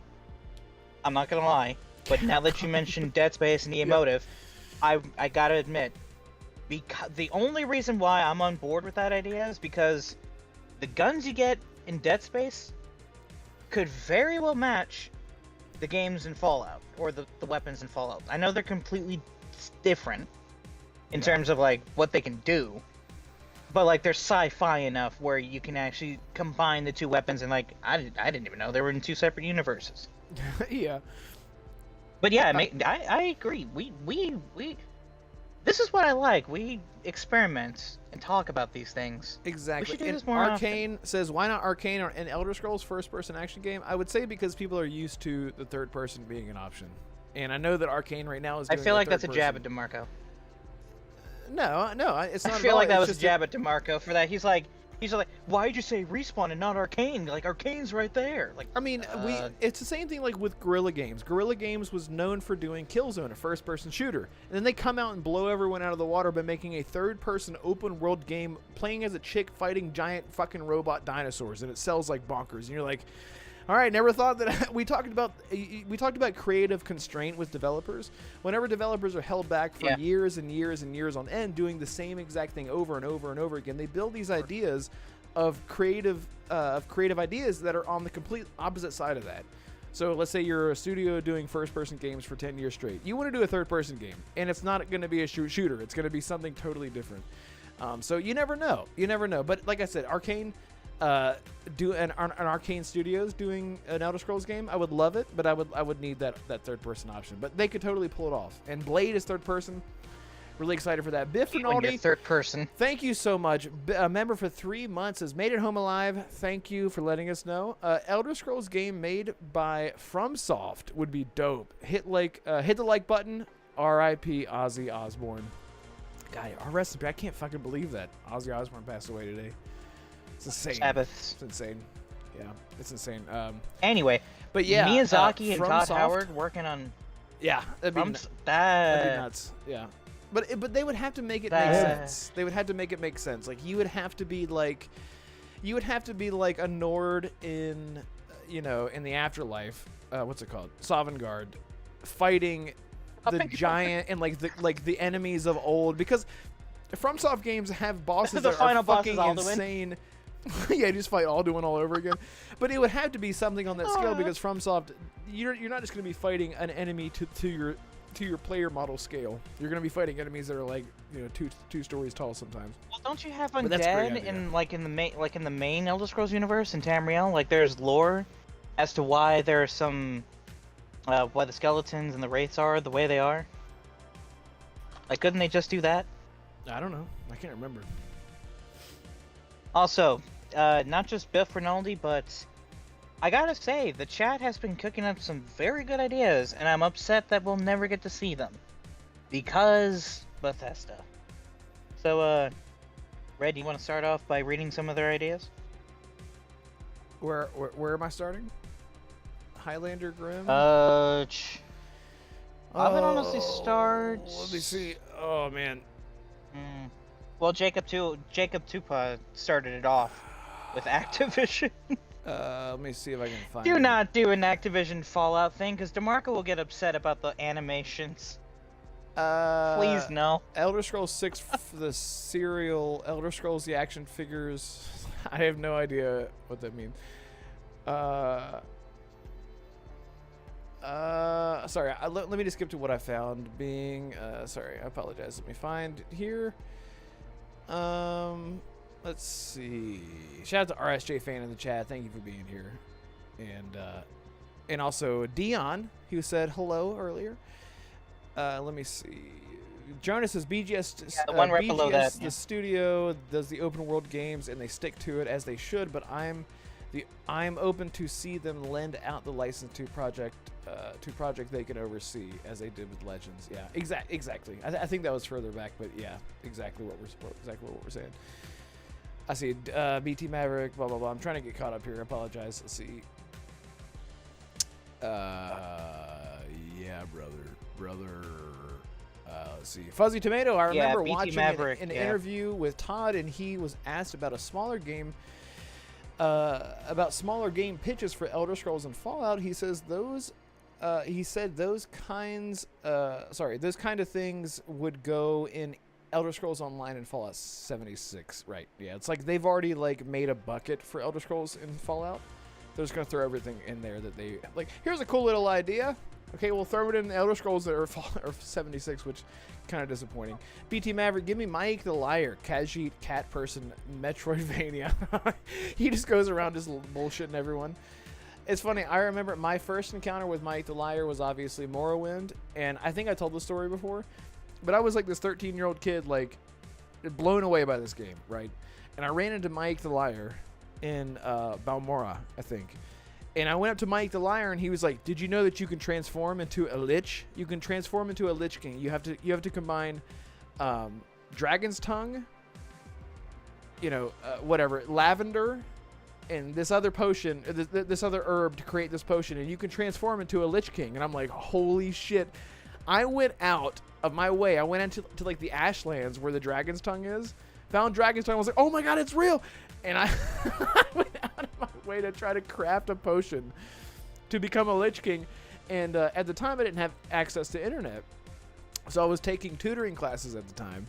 So I went, while I was at the tutoring class, I got on the internet there and Googled it, and I printed out like hundreds of pages from GamesFAQs or Game Winner. If you guys remember GameWinners.com, I don't even know if that's still like a site or whatever, but I printed out like this, like like this much of like facts of Elder Scrolls, like cheats and whatever, and just to find out that I wasted so much of my life trying to make this impossible thing happen that was just never gonna happen. But yeah, I wasted my life. It's great. I love it. Shout out to Colt Eastwood, just jumped in here. Thank you so much for being here. We're just talking about Bethesda. We were talking about the Fallout game. We're talking about spin-off ideas. Yeah, we're talking about spin-off ideas. Oh yeah. Yeah. Let me move you over The here. chat has got a good bunch. And Colt, how are you, man? I haven't seen your face in a long time. You've been running around like a madman. Yeah, I mean, you saw me yesterday, but not in real life. I saw you with my ears. Yeah. Because my ears have eyes. Have you ever seen okay. that? Remember that horror movie, The Ears Have Eyes? Yeah. It was about The the A's Have rednecks. Eyes. It's a really good one too. Yeah. Yeah. Yeah. You know, Colt, they had an opportunity to go see you in California, but they just didn't take it because they thought you wouldn't like them. I don't know why. There Who? you go. Red. Wait, who? Yeah. Apparently. Apparently. You were talking about Fallout spin-offs. Yeah, we were talking about Bakersfield Yeah, I and thought how about- it needs to be like a more Bethesda common spin-offs. thing. Just Bethesda spin-offs in general. Like, why aren't we seeing more ports, at least ports of like older Fallout games or like even older Elder Scrolls games just ported over to modern console to make more money to keep the franchises, the IP fresh, I guess, you know. Yeah, I guess Xbox wants to do lots of things with Fallout, but it's going to take 5 or 6 years for the next big Fallout game. So I think I thought about making a video about this, but I've already covered it several times. And so the report of Fallout 5 being greenlit doesn't really update anything.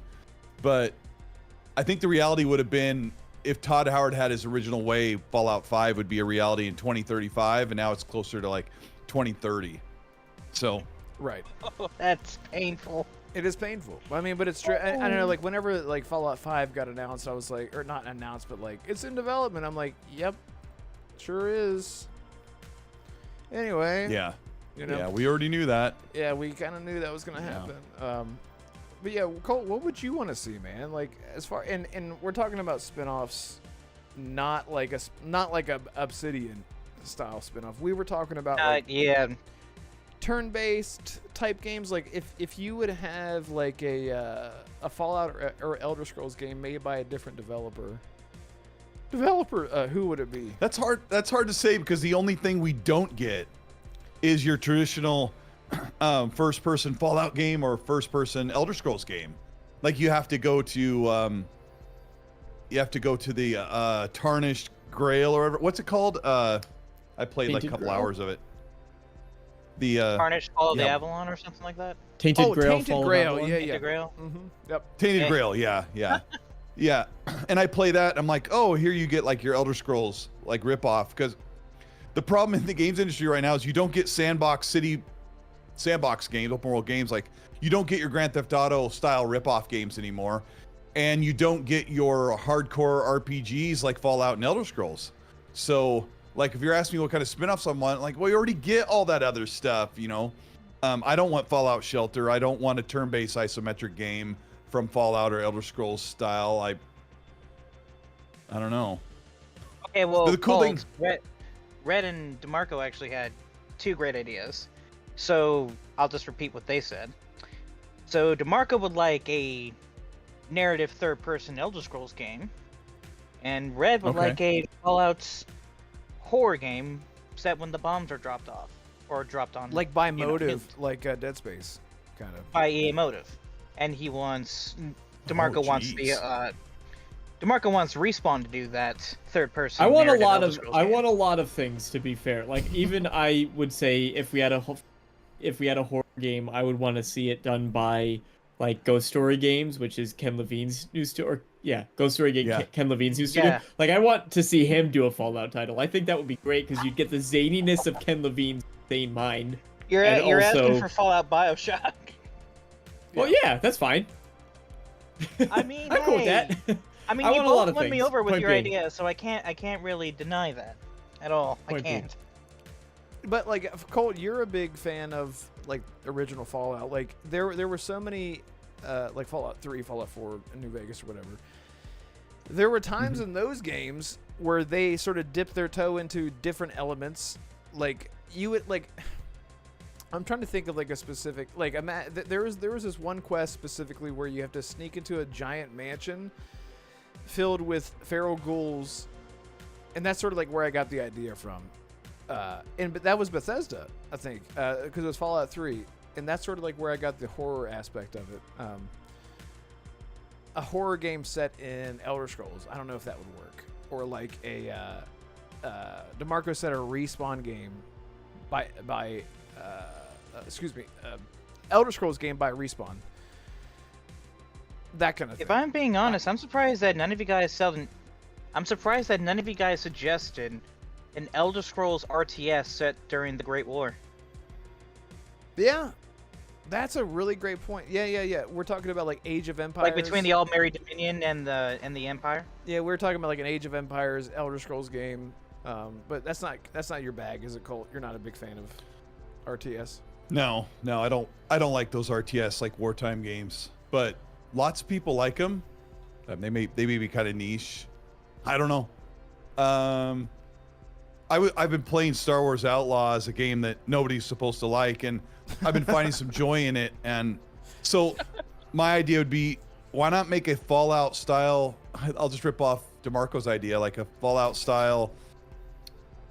third person open world action adventure game, like where you actually have stealth animations and you have, I don't know, you can You mean fly like, invertebrates and do all kinds of stuff. Yeah. I don't know. Like a more It's like an open world action adventure game.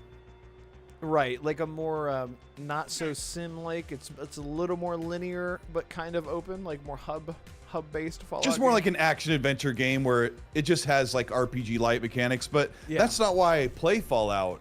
I mean, Yeah, that's I true. like the perks and the skill tree and the level up points and hacking into things. I don't want to like hold a button to hack and unlock a box like you do in some of these action adventure games. right. That's foreshadowing for you and me in the near future. But yeah, I like all of the little mechanics that are so visceral in a Fallout game. But you could do something really cool in an open world action adventure game. But we don't get, I don't know. Oh, wait, Red, I have an It's idea. just so starving for regular Fallout. What's that? What about, so again, Elder Scrolls spinoff. What if we have a narrative third-person stealth game? You play as a member of the Dark Brotherhood, akin to Hitman, That'd be going around cool. assassinating targets, Red. I think the issue is like we can already do all those things in the games. You're right, like Colt Yeah, was In but saying. it's other more games. narrative, Yeah, Red. Colt was saying Yeah, like, like- More that's narrative. why. It's not choice heavy. Well, I know, but it's I would already be there. more. You have to I would think be of more. these- you- I would think you of it have to being more think- like Assassin's Creed Origins or Odyssey, which they're not really so much Assassin's game, but they do Or an open Dishonored. world really well, and they have cool melee combat, and then they have ranged combat, and you're going into crypts and stuff. Could you do that with Elder Scrolls? But like, why make that? Just put all of your energy into the next Elder Scrolls game or the Right. next Fallout game. I mean, they can hand this stuff off to other studios, but Obsidian is probably going to be play a big part in Fallout 5. And maybe the next Fallout's like Fallout New Orleans or Fallout New Austin or something like that. and it's not called Fallout 5. Maybe Todd Howard's like, you can make another Fallout, but save Fallout 5 for me, and then I'll retire in 2092. And but Obsidian is going to be done with Outer Worlds 2 this fall, and their team is co-working on Grounded. So the majority of Obsidian's team is wide open to do something and be tasked to work on a Fallout game. So it would be more likely that they take the Starfield remainder team once they launch Starborn next year, and then they will work on Fallout, the next Fallout, with Obsidian and maybe another studio. And I think Xbox kind of has been communicating that they're going to look at the franchise to make the most money for them, and they're going to put that time and energy to make sure that those guaranteed wins are the ones that are being funded, because Fable better not be 2027. And that's all I have to say. God. Yeah. Do you want to talk about that real quick? Because I messaged you a while ago and asked, and we don't have to go for another hour like we did before talking about this, but I did want to ask your thoughts about. We talked about the Fable leaks. It was just on Xbox Era. Special Nick blurted it out. John Clark, Sega Mechanico, pushed back and said, "I've heard the opposite." Mm-hmm. And Right. and then even Jesse Norris went on Twitter today from Xbox Era and said, "I don't know why this is a big report." Paul Tassi reported on it, and said, "They're like, why are you reporting on this? It was just us talking." And our argument to that whole thing was that because Assassin says it's a mismanagement thing with Xbox. DeMarco and I were arguing that we don't even know that that's a thing. Out of all the studios to give more time to, it would be the studio that made $5 billion in Playground Studios with Horizon and whatnot. So Yeah. So anyway, what are your thoughts on all that, man? Fable. I don't know. To hear John Clark say, "I've heard the opposite," I always stand back on the smoke and say, there's some truth in there somewhere. So somebody must have said something about, we're not sure when the game's going to launch in 2026. And then maybe his source is like, oh, it's probably pushing 2027. And John Clark's source is like, no, it's not. So the truth is somewhere in the middle, obviously. And you're talking 18 months. Like, that would be Playground saying, we're looking 18 months in the future, and we don't even think we're going to hit that milestone. That's exactly These project milestones, these long calendar project milestone maps that big studios use, that will show all of the deliverables and what quarter they're supposed to deliver certain parts of their project. Playground certainly can look all the way out in 2026 and say, man, everything is like bumping up, and it looks like if some of these milestones don't hit, we don't make 2026. But I think there's so much in flux there that nobody, here's the problem with these rumors. Some of these things that people are reporting on, nobody would be talking about these things. And certainly nobody would be talking to someone that runs a podcast. And that could come off as, like Detective Seeds and Special Nick, they definitely talk to people. But some of the things that people are hearing lately, I'm like, you're talking like some serious G14 classified information that these people are like, I'm going to go ahead and tell this guy who runs a podcast, or this guy who's been all over Reddit forums and has been online and has been written about in articles. I'm going to tell him about the secret information on Grand Theft Auto 6. Right, It yeah. kind of doesn't add up, but That's what I was saying earlier when we were talking about. I was saying the only people who would communicate this type of information are going to be the individuals who really don't know all that much to begin. You're not getting a studio lead or a head or a team lead even that is actually communicating on these levels and knows, oh, we are going to have to internally delay it. That individual has too much at risk to be leaking something to these folks. yeah. It's the ultimate plot Yeah, I twist. agree. The person that told Nick is Ralph Fulton himself. Now that would be hilarious. Ralph That would be Louganis? hilarious. Greg The, Louganis' C- the CEO of Oh. the CEO of Playground Games himself. That's the only person who No. would actually know that. Ralph Fiennes? You mean No, Ralph I mean, Fiennes? there's Yep, sorry. there, I mean, I can't There would- say how I know, but creative directors have talked to YouTubers before. I can't say how I know that, but it happens. Oh, okay. Who's your insider? Okay. Is it special Nick? It's not mine. Don't No. no. Don't Okay. worry. And to be fair, look, I like John. I like John a lot. I think he's a great guy. But But I like Nick more, and Nick also said that Helldivers 2 is coming to Xbox. And everyone was like, no, that's not gonna happen. So, what y'all doing on August 26th? I'm really excited. Anyway, Yeah, I'm really excited. Yeah, and I DeMarco. love how the bro games are coming out on each other's systems on the same day. And Colt, DeMarco I had don't like know this there. great tangent. It wasn't even a tangent. This great talking point. He was talking about how put yourself in the shoes of a studio that has 500 employees, and you're not all sitting in this giant auditorium. I'm sort of paraphrasing. You're not all sitting in this giant, football-sized stadium where everyone can see each other and everyone can look at each other. Look at that, look at this. And they're all talking to each other. There are different departments. There's the art department, the audio design department. There's the animations and blah, blah, blah. There's all, and everyone talks. But imagine, like, working at a place, like you guys in chat. I'm sure you have a place where you work with, like, a couple dozen people at least, or maybe just, like, a half dozen people. There are still like rumors floating around about your boss halfway into your shift every now and then sometimes, where you're like, did you hear, Roger got punched in the face last night? I don't know.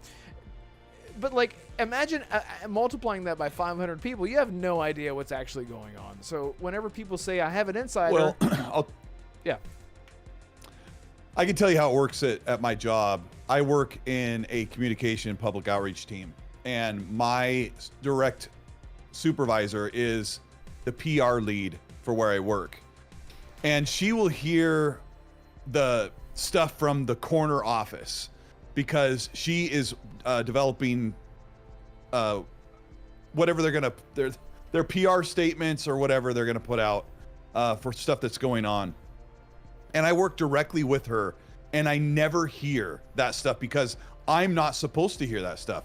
I do all the work for that team and for her, and I am not meant to hear this stuff. So the PR director of a studio might hear these things, and a creative director knows, and managers, because when you said all those different like the art direction, the audio and animation teams, like their team leads probably know about what kind of slipping is going on for the game for delays.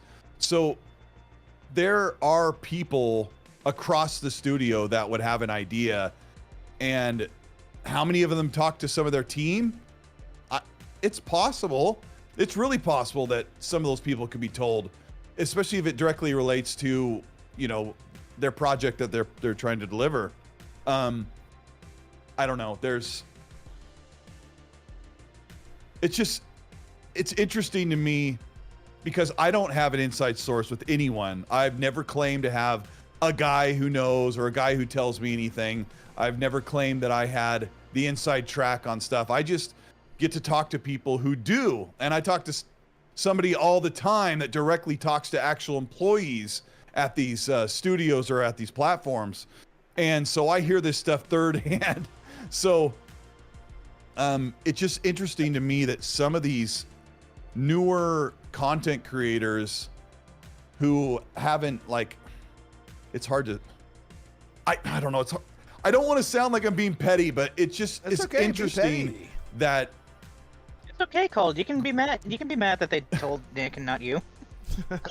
I have no contacts at all whatsoever at Playground Games, and I never have. But yeah. When it comes to something like Grand Theft Auto, it's like that stuff's locked down so bad that a PlayStation dev wouldn't be telling someone at the risk of their job. And they certainly wouldn't be telling someone who they know turns around and puts it on Reddit and Twitter and YouTube and stuff. But I don't know. That's not really the point. Yeah, I get what you're saying. It just pisses me off if Fable is really going to take like 9 years to develop. The thing that pisses me off about that is that game should take 4 years. Okay, 5 years. We've been through a lot, right? The game has doubled its budget because of the overhead of paying the studios to work twice as long. And over this past 3 or 4 years, the cost of everything has doubled. So you're looking at a quadruple uptick of the cost to make Fable a game that, how well will it sell really when your budget is supposed to be 200 million and now it's 2 or 4 or 500 million? Like, you can't make your money back. And Xbox has to look at something like Fable and Perfect Dark and Everwild and say, should we see if the juice is worth the squeeze? Should we hold out and see if we can make money over the next 10 years and it slowly makes it up? Because it's not going to be profitable in the first couple of years. or should we just cut our losses and stop paying these guys instead of giving them yet another year, which can be another $50 million? Sunk cost fallacy. At Yeah, that but point, Colt- you're like, well, we've already spent 300 million on this game. Like, just put it. 'Cause it's gonna cost us another 300 million if we were to make Playground start from scratch. So instead of spending another 300 million, let's just put in the extra 100 million, get this game out the door. You know, so there's a lot of that I'm sure going on too. Yeah, good point. Yeah. Hellblade Senua's Saga did not sell very well. Turns out Ninja Theory had a very, very profitable return on their studio, and their studio's been very profitable, and they're going to go make another game. And if anybody was like, Ninja Theory's getting shut down, they said that so many times, and everybody was wrong. Ninja Theory's going to stick around. They're going to make another game. Hopefully it sells better than Hellblade 2, but yeah. It will multiply. Yeah, and it's good. I don't know how well to sell on PlayStation, but I'll tell you this: there was a prominent Xbox content creator that's like, why can't Xbox ship games? And I can see where he's coming from, but also Xbox has shipped a crap ton of games this generation. I think they shipped 12 games last year, or in 2025 alone. 12 games. And they've been shipping a lot of games. The problem is they just had 5 or 6 prominent games that they announced in 2020 and 2021. And some of them still aren't even out. And it's just kind of it's a bad look. So Regarding Fable, Colt, Yeah. well, didn't they go into pre-production like 6 months before they announced that back in 2020? I think Like, so. Because of you can give them a break early on because of the pandemic, couldn't you? Because I'm pretty sure the UK was a bit more restrictive when it came to what they had to deal with. I mean, it depends on where your studio is. You know, studios in California and Washington were very restrictive. I live in Washington. We wore masks for almost 2 years. So, and then the work from home initiative, it was like from that day in March and has been going on for a long, long time. But I don't blame COVID slowdowns because PlayStation was launching games on time. Other studios were launching games. Some studios had problems. I don't know if maybe there's a culture difference there. Well, I guess I could see that. I don't know. I was just trying to give Playground the benefit of the doubt there. To be fair. Yeah, and you're Like, right because yeah. Go ahead. we expected to see Fable revealed at 2019 E3 the first time I went there, and Fable didn't show up. And I talked to an Xbox executive back then about Fable, and they gave me like this look like, oh yeah, you know about that, but we're not talking about it right now. And that was back in 2019. And then fast forward a year later, it showed up at the showcase. So yeah, I think they that were was right working. when I I think was you're watching right. your content. I think that's when they did start Fable. You're right. Probably in 2019. Yeah, because there were rumors Playground about had it an in RPG 2018. concept. What's that? There were rumors about it, existing back in 2018. Like, oh, Playground apparently is working on an RPG with Microsoft. Yes. Like, hey, maybe it's Fable. Yeah, they were actually working on something on their own. They were trying to concept an RPG, and then Microsoft acquired them in 2018, I think, or 2019, and said, "Why don't 18. you guys turn this into Fable?" And yeah, turn this into Fable. And they're like, "Oh, great! It'll take us 9 years. Can't wait." Thanks. Oh God. Real quick, shout out to Lotus Oh, Esprit. God. Thank you so much for moderating, because there's some people that just don't know how to open their mouth and not have diarrhea come out of it. So thank you so much for moderating, and also for gifting 2 channel memberships to Eamon Burns. Shout out to him, good guy, great guy, and to KJ, who I haven't talked to Cage in 2 years, but good to see that you're still subscribed to the channel. It's wild. I hope you're doing good, man. You're not here, but whatever. Thank you so much, Lotus. I really appreciate it. Shout out to over 100 people here. This is the biggest show that we've had since Colt was actually last here, which was when, I'm sorry, Arcane, when Tango Gameworks was shut down. So, wow. Oh my God. That was that We night. just Yeah. keep getting the dead corpse. I know. Yeah. Why does it have to We happen? just keep kicking that corpse. Yeah, I know, right? But hey, look, we're here now talking about positive things, and I really do appreciate the chat being positive, or some of them being positive, but some of them just need to be Just delete every. But some people, you know, I really do appreciate you guys being here, hanging out with us. It means a lot. If you're new here, please subscribe to the channel, like at the very least. That would be amazing. Really appreciate it. But yeah. So Fable is a video game. How long has this thing been in development? Well, like I We said, were talking it's about it been while you were Christmas. gone. Oh, Yeah. I'm so sorry. It is literally, I'm not kidding. It has to be like 92 degrees in here, and I had to like run out and like get a fan. You can see how like I'm literally like a walking command strip your right fan. now. I'm your fan too. Gotta be Oh, not that kind of. Sorry. like Sorry. 2018 to 2027, 9 years. Someone that was born in 2018 would be in 4th grade by the time Fable came out, if it did come out in 2027. That's crazy. Why weren't people And raging? they wouldn't be able to play it because it'd be rated M. Yes. Right, exactly. Probably rated T for teen. Yeah, exactly. Watch this Fable will be T for teen, I bet. Do The you other ones I be think were rated surprised? M for mature. Would you be surprised if it was rated M, Colt? I think it'll be. I T. would be shocked if it was rated M. Yeah, I would be shocked. I think it's going to be rated T for teen.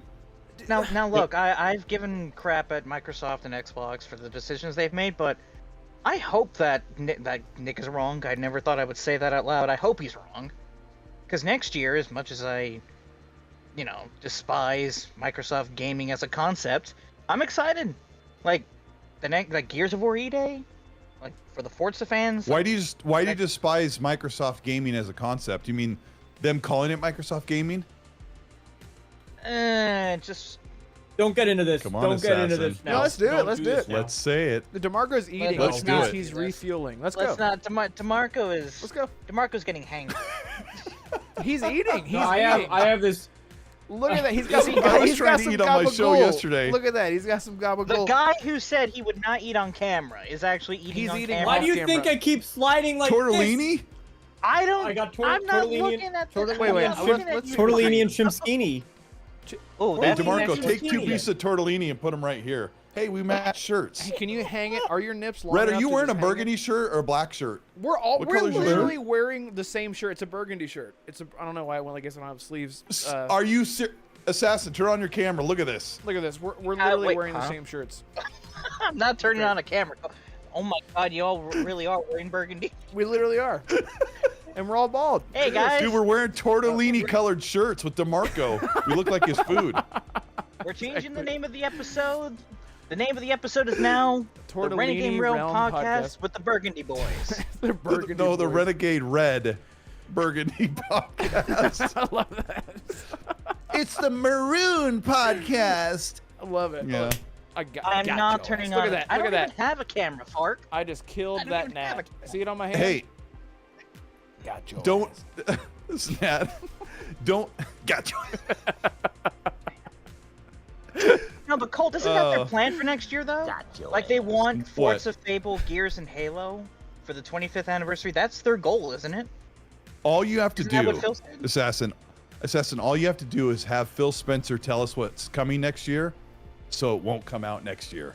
And all he's got to do is say it. You know what? You're He's right. like, we're gonna put out a new Fable, a new Gears, and a new Halo, and a new, and a new Forza. Knowing my Yeah, luck, all it'll he has all to do get is say delayed, those Colt. You're things, Right. Yep.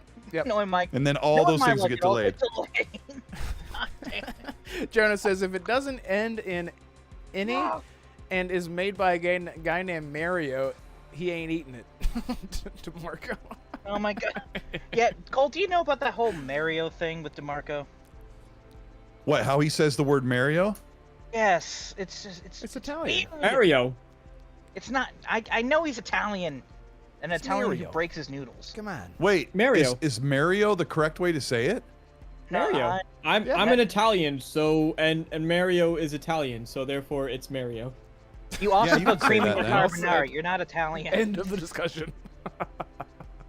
I am your You Italian break your father. noodles and you put and cream you in your will obey me. carbonara. You're not. I'll put cream in your carbonara in a minute. Ooh, that me a Okay. good time. Speaking of cream, I don't even know where I was going with that. Thank you so much, Lotus and Spree, for gifting another channel Put membership. Cream. The cream. God damn. Cream of the crotch. No, that's not right. That's not. The new thank horror you. movie coming out, The Cream of Colt. the cream of Colt. Lotus Esprit, thank you so much for another gifted membership to Zone. Thank you so much for doing that. I really, really appreciate you. DeMarco speaks proper English. He is correct, says Lotus Esprit. There you go. Jonah says his catchphrase is also, "It's a me, Mario." There you go. Mario. It's a me, Mario. It's a me, Mario. Yeah. Mary. Oh, there we go. Mary. There you go.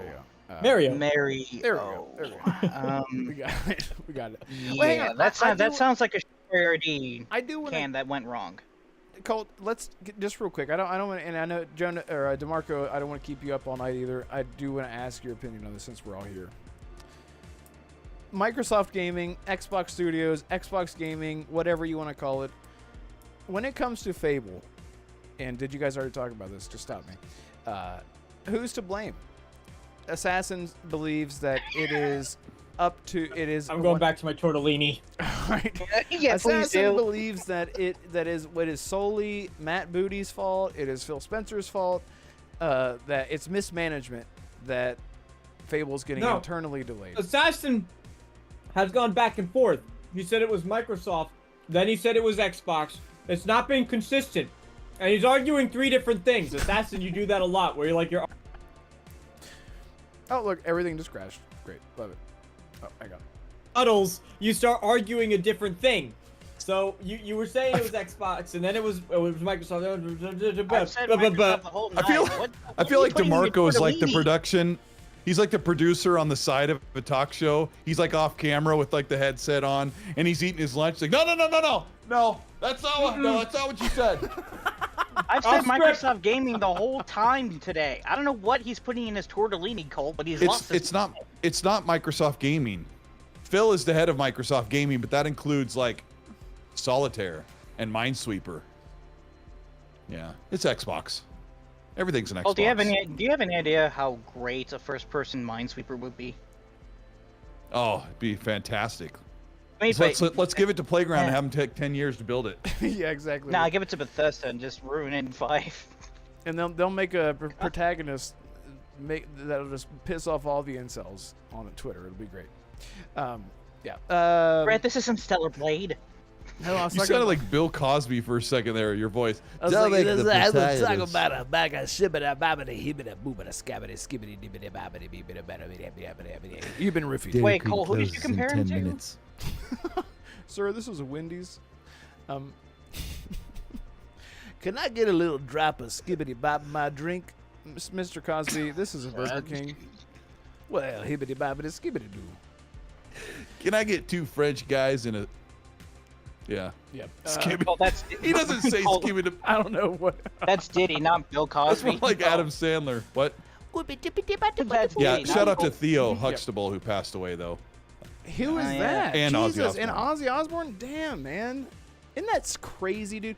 That was one of those, like, he's like one of those people that they're never going to die. And then whenever you see they passed away, you're like, that's fake. It's the first thing I did. I was like, that's not real. And then I got on Google, found out, Yeah. totally real. What a way to go, though, right? Doing a farewell show. He was ready. Yeah. I think they knew obviously they knew way more about what was going on with his health than they wanted to put out publicly. What a legend, man. What a legend. Like, crazy. Only 76. One last yeah. hoorah. It says that's insane, man. That's young. Ozzy was one of those dudes, like, you thought that he was like 100 because he was so, like, he had been around. You feel like he's one of those people that you felt like he had been around for so long. He had birthed metal and Yeah. and was there till it. What was he dying of? Rock. I wonder. Just rock. Just rock and roll. Bat I don't poison. know. A little bit of roll. I mean, yeah. I mean, he lived a rough Really, Red? life, man. I don't know. You know, it's hard to say. But yeah, I'm sure that it was some sort of, I don't know, illness. Bat poisoning. Something. Well, There's your drugs answer, Colt. says Drugs. drugs says. What? How do you say his name? That's Jacob Tupois, but his son. Oh yeah. Pinky Yeah, Jacob Tupois. Wookie Nipple Pinchy. Well, What? Yeah, Jacob Toop was. Waka huchaka. Shark bait ooh-ha-ha. Sorry. No, you're fine. Jacob Toop was. He said his son got a hold of his phone and he like changed his name to like Arabish or Arabish. Wait, that's Star Wars. Arabic. Whatever. Huttese. Yeah, Huttese. Yeah, isn't Arabish Star Wars language? Welcome to the Renegade Round podcast, where racism is your best friend. That's right. Biff Rinaldi, Parkinson's. You can't be racist when you say something about Star Wars. That's Star true. Wars likes all creatures and In things. colors, like blue, green. That wasn't a Star Wars reference, Colt. I'm sorry. That was not a Star Wars reference. I'm starting to think that the 94 people here are not real. There's no way you guys are still here hanging out and have not hit the like button. There's no way. There's no way in this world. Marco, I told you to stop buying bots. Damn it. I can't afford bots. I spent all my money on tortellini. You had to make a choice. You had to make a choice. Yes. Did you get those bots for the channel? Exactly. He's standing at like a Panera Bread, and he's like, "Sir, you can order." He's like looking at his bank account on his phone. I'm trying to make a very important decision right now. Okay, so Sir, we close since in you 5 brought it minutes. up, I gotta ask. There's this new person in chat that I keep seeing, like shadow banned or sent to the shadow realm. What's going on there? Who? Like I see Lotus. I saw Colt. I saw. Yeah. Yeah. Or- Sea Wolf Swim tends to be very negative in chats, but hey, I'm more than happy to see them make a turn around if they want to be more positive in chat. But I think they just had to be. Every now and then it Manny sucks. Oh, Don't say it, someone don't say it, don't say please, I beg you, take that out of context. Take that out of context Shout, and make. shout out to please. Game Seeker, who was just Oh, absolutely loving our singing the other day. Yeah, it was so good. Oh. So good. If you get that reference, then To be fair, Red, Yeah. if you How Canadian, many- They don't get that much music. yeah, it's true. How many? That's true. All they have is Bryan Adams. That's true. How many times have we made people unfriend us because we're singing in party chat? Oh my God, we had Hargeet Chani. All of them. Literally all. That's why we don't 52. get chats anymore. I was like, whenever we met in the days where we're talking to all these like podcasters and people, influencers and chats all the time, having party chats until 6 a.m. And then it was because of Colt and I singing, I like your dad's pants around my feet, singing Nickelback and making up words in the chat. Whoa. In the back of my Jaguar. Yeah, exactly, Jaguar. Yeah. That was like instant. Are you spending too unfriend. much time Yeah. with Alex or something? Like, Listen, what you- is If what you is with this? What is with this obsession with trolls' dads? Like, what is going on here? it's- 20 minutes later, I'm like, "Burn to the bridges and burn through the," and we're just laughing. It was Yeah, great. exactly. Yeah, and that's what it's all about. Just having fun, and that's what gaming should be. Yeah, Dragula, it was. But we had somebody in our show, or sorry, we had somebody in the party that pronounced. They were talking about how they had a car, and they were British, and they said We're talking about Forza or something, yeah. Yeah, and they said I had a Jaguar at one point, and we immediately lost because I hadn't heard a Jaguar pronounced as Jaguar, and that's all it was. And Colt went Jaguar. That's literally the whole joke. That sounds like a deep accent Italian saying Well, Jaguar. and he never talked to us again. It's the way the British say it, but we were singing like 90s and mid 90s and all that like era of music and whatever it was, late 90s. And we were just singing it over and over. And then he told this story about the cars. And when he said Jaguar, I just sang that riff out. And we had like 8 people in the chat and no one laughed. And then all this, like a snap later, Red starts dying laughing.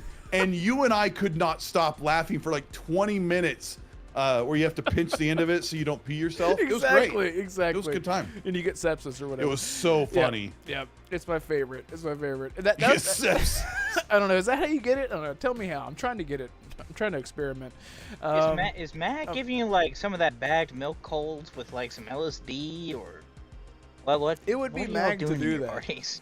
You just have to lick his It would- head. You well- just lick his bald head, and you get all kinds of high or whatever. That's not where. Okay. Jaguar. Lotus Esprit says that is the correct pronunciation. Jag-U-R. There we go. There. BT Maverick, does Colt sing for Phil? Yeah. There we go. What is sepsis? What? It's blood bacteria, I think. Oh, well, that kind of makes sense, right? Don't they say don't stop peeing midstream or whatever? It'll give you something. Well, I mean, you can get a urinary tract infection. And this episode of today is brought to you by Xan. I don't know what Hims. drugs do that. But If you want to stop, if you want to grow more hair downstairs, subscribe to Hims. Code take ginkgo biloba or whatever it's called. Enter code name JAGUAR. Jaguar. Anyway. Wait, that's what Jacob Tapula. That's what his name is. Khalifa. Jaguar. Yeah. Yeah. Jacob Tupa. Is that the rapper? Jacob The guy that Tupa? does black and yellow, black and yellow. You know what it is. No. Who does that? Chat, tell us. The word of the day is antibiotics. Thank you. Wiz Khalifa. Wiz Khalifa. Yeah, Wiz Wiz Khalifa Khalifa did that? Yep. Yeah, black and yellow. Okay. Yeah, I think so. That's like 10 years ago, 15 Thank you. years ago. Thank you. That's surprising. Okay. Look at you. Look at your little face. Look at Finn's tail in the background there. Look at us. Just look at that. Look at this. Oh. Look at that. Thank you. American Fury is here. Careful Wiz now, Khalifa. Reddit's becoming There a we go. fur. Yeah. Guys, thank you so much, everyone in chat, for all the super chats. Shout out to Lotus Esprit. Here, let me run back. Shout out to FarQ, Assassin, yourself, Game Seeker, BT Maverick, Biff Rinaldi, Lotus Esprit for all of the support tonight. It's been incredible. Cannot thank you enough. And shout out to everyone here staying up late, like Jonas. I know for Jonas it's like 2 a.m. And it must be lonely here. And whoever else. This is on that Norwegian crack. Yeah. Oh yeah. And Don't you love how FarQ, you put the O sound after saying lonely? lonely here. Lonely. Yeah, it's a bad dude. I love that guy. You know that guy. He has his own album. He's still going. That guy is still going. He's amazing. It's so good. What's his name? Jonas. That was Hootie and the Blowfish That was you just Hootie. did. E-I-O-U. Yeah, that's right. What a great time to be Red. alive. 90s. Jonas. You're like, man, he's just an amazing impact to the industry. I'm like, you just sang a Hootie and the Blowfish song. No, Rob Thomas he's great. Rob Thomas. Yeah. Man. Yeah. Music is great. Shout out to Ozzy, who's watching over. Bluty and the Hofish. That's exactly what I wanted you to say. Thank you. Bluty and the Hofish. That's never going away. I love that so much. But shout out everyone. Thank you guys so much for the support tonight. It's been amazing. Colt, thank you so much for jumping in last minute just to hang out on this really blowed up episode for no reason. And everyone that watched us, again, please hit the like button, leave a like at the least and a sub at the most, like as I always say. Do that. We go live every single Tuesday, 6 p.m. Eastern Standard Time. We have fun just like we did tonight. It's incredible. So please subscribe. I'm talking to you. Don't rely on other people to subscribe. I'm talking to you. Speaking of you, Assassin, where can people find you? Me on Twitter at Assassin52. That's basically all I do. All right, DeMarco. Actually- I'm kidding. Go ahead. Wow. It's not to say you. It's like I don't. This is why I don't feel Hey, bad. you're not for wearing a interrupting burgundy you, shirt? Marco. Get the out. Exactly. Either dye your beard. I'm Or buy not me a coming on Jaguar. camera, Colt. The what? I don't know. I'm just no. It's a I'm Hootie just and gonna the Blowfish ignore song. that. You can find me on Twitter at Assassin52. You can also subscribe to my YouTube channel. I do stream now and again. So yeah, I'm playing through the original Dark Souls for those who weren't here at the start. So yeah, come on and watch me die a bunch of times in the Tomb of the Giants as I, well, die. Anyway, that's all I got. Fantastic. Yeah, and you were a good sport this episode. I really appreciate it. DeMarco, that sounded like a backhanded compliment. You were great this episode. I'm just kidding. No, You could find me thank you. eating other things besides tortellini Thursdays at 6:30 p.m. Eastern. Easter? No, I don't eat. I don't usually eat on stream. You eat bagels. If you're lucky, you can find him eating deep fried tiramisu. Exactly that. No, you can check me out on YouTube at DeMarco Dude, as well as on Twitter. Links in the description below. If you've liked any of the takes that I've had here today, and you could get a double dose of DeMarco over on my channel. Fantastic. Colt Eastwood. You're Colt Eastwood. Tell people where you are, who you are. You can. I'm Colt Eastwood. I might not have a video this week because I'm going camping with my kid, and I will be where the internet cool. isn't for a few days. Oh, Yeah, bro. it'll be nice. Are you like absolutely unplugging? Like not even like using your data? Like just I'm Get pretty away sure. from- I mean, I think I'll just. I'll bring my phone. It'll die the first day, and that'll be it. But I won't be using it. Yeah, I'll be so unplugged. jealous. That's so great, man. That's so great. Yeah, I need to We're gonna go That hike sounds up to a jealous. waterfall, go through a cave, and then see if we can scout any jaguars. It'll be great. Remember not to feed the bears, Colt. Yeah, I won't. Don't feed the bears. It'll be good. But Awesome. And yeah, thank you again. you sound man, like for- Bill Clinton. Awesome. Absolutely feed the bears. fantastic. Don't feed the bears. They can smell it. No, I'm not gonna say that. You guys can find me. You already know I was going to. They can smell it. That was Jason a Morgan Freeman halfway through. that was a Anchorman. Andy reference. Dufresne. Andy Dufresne. You guys can find me. Look, all of our links are in the description below. Please go follow Assassin at his Twitter, Twitch, YouTube, and go catch. If you want a double dose of D, go get subscribe. Go get subscribed. Whatever. Go subscribe to DeMarco on his channel. Thursdays, whatever. It's all in the link in the description. Get out of scuba da babba hibbida beebida doom bang. And you can find me on Twitter. Do the review tech USA. Skittle bop da da. Scuba da bop da da. Yeah, exactly. It's Now, gonna like- be an absolute blah Colt, blah. he's got to put a cucumber in his mouth. He'll get demonetized. It's gonna be an absolute bloodbath. And Microsoft today Yeah. decided that in 2022, and 2023, and 2024, and 20. Okay, anyway, no one gets the inside joke, but anyway, guys, thank you so much for hanging out with us tonight. Don't forget to hit the like on the way out, subscribe on the way in, and do all the things that you do whenever you do it. Thanks so much. Goodbye, everyone. Was announced in 2023. And They voted in 2024. 2024. And 2025. But then they decided they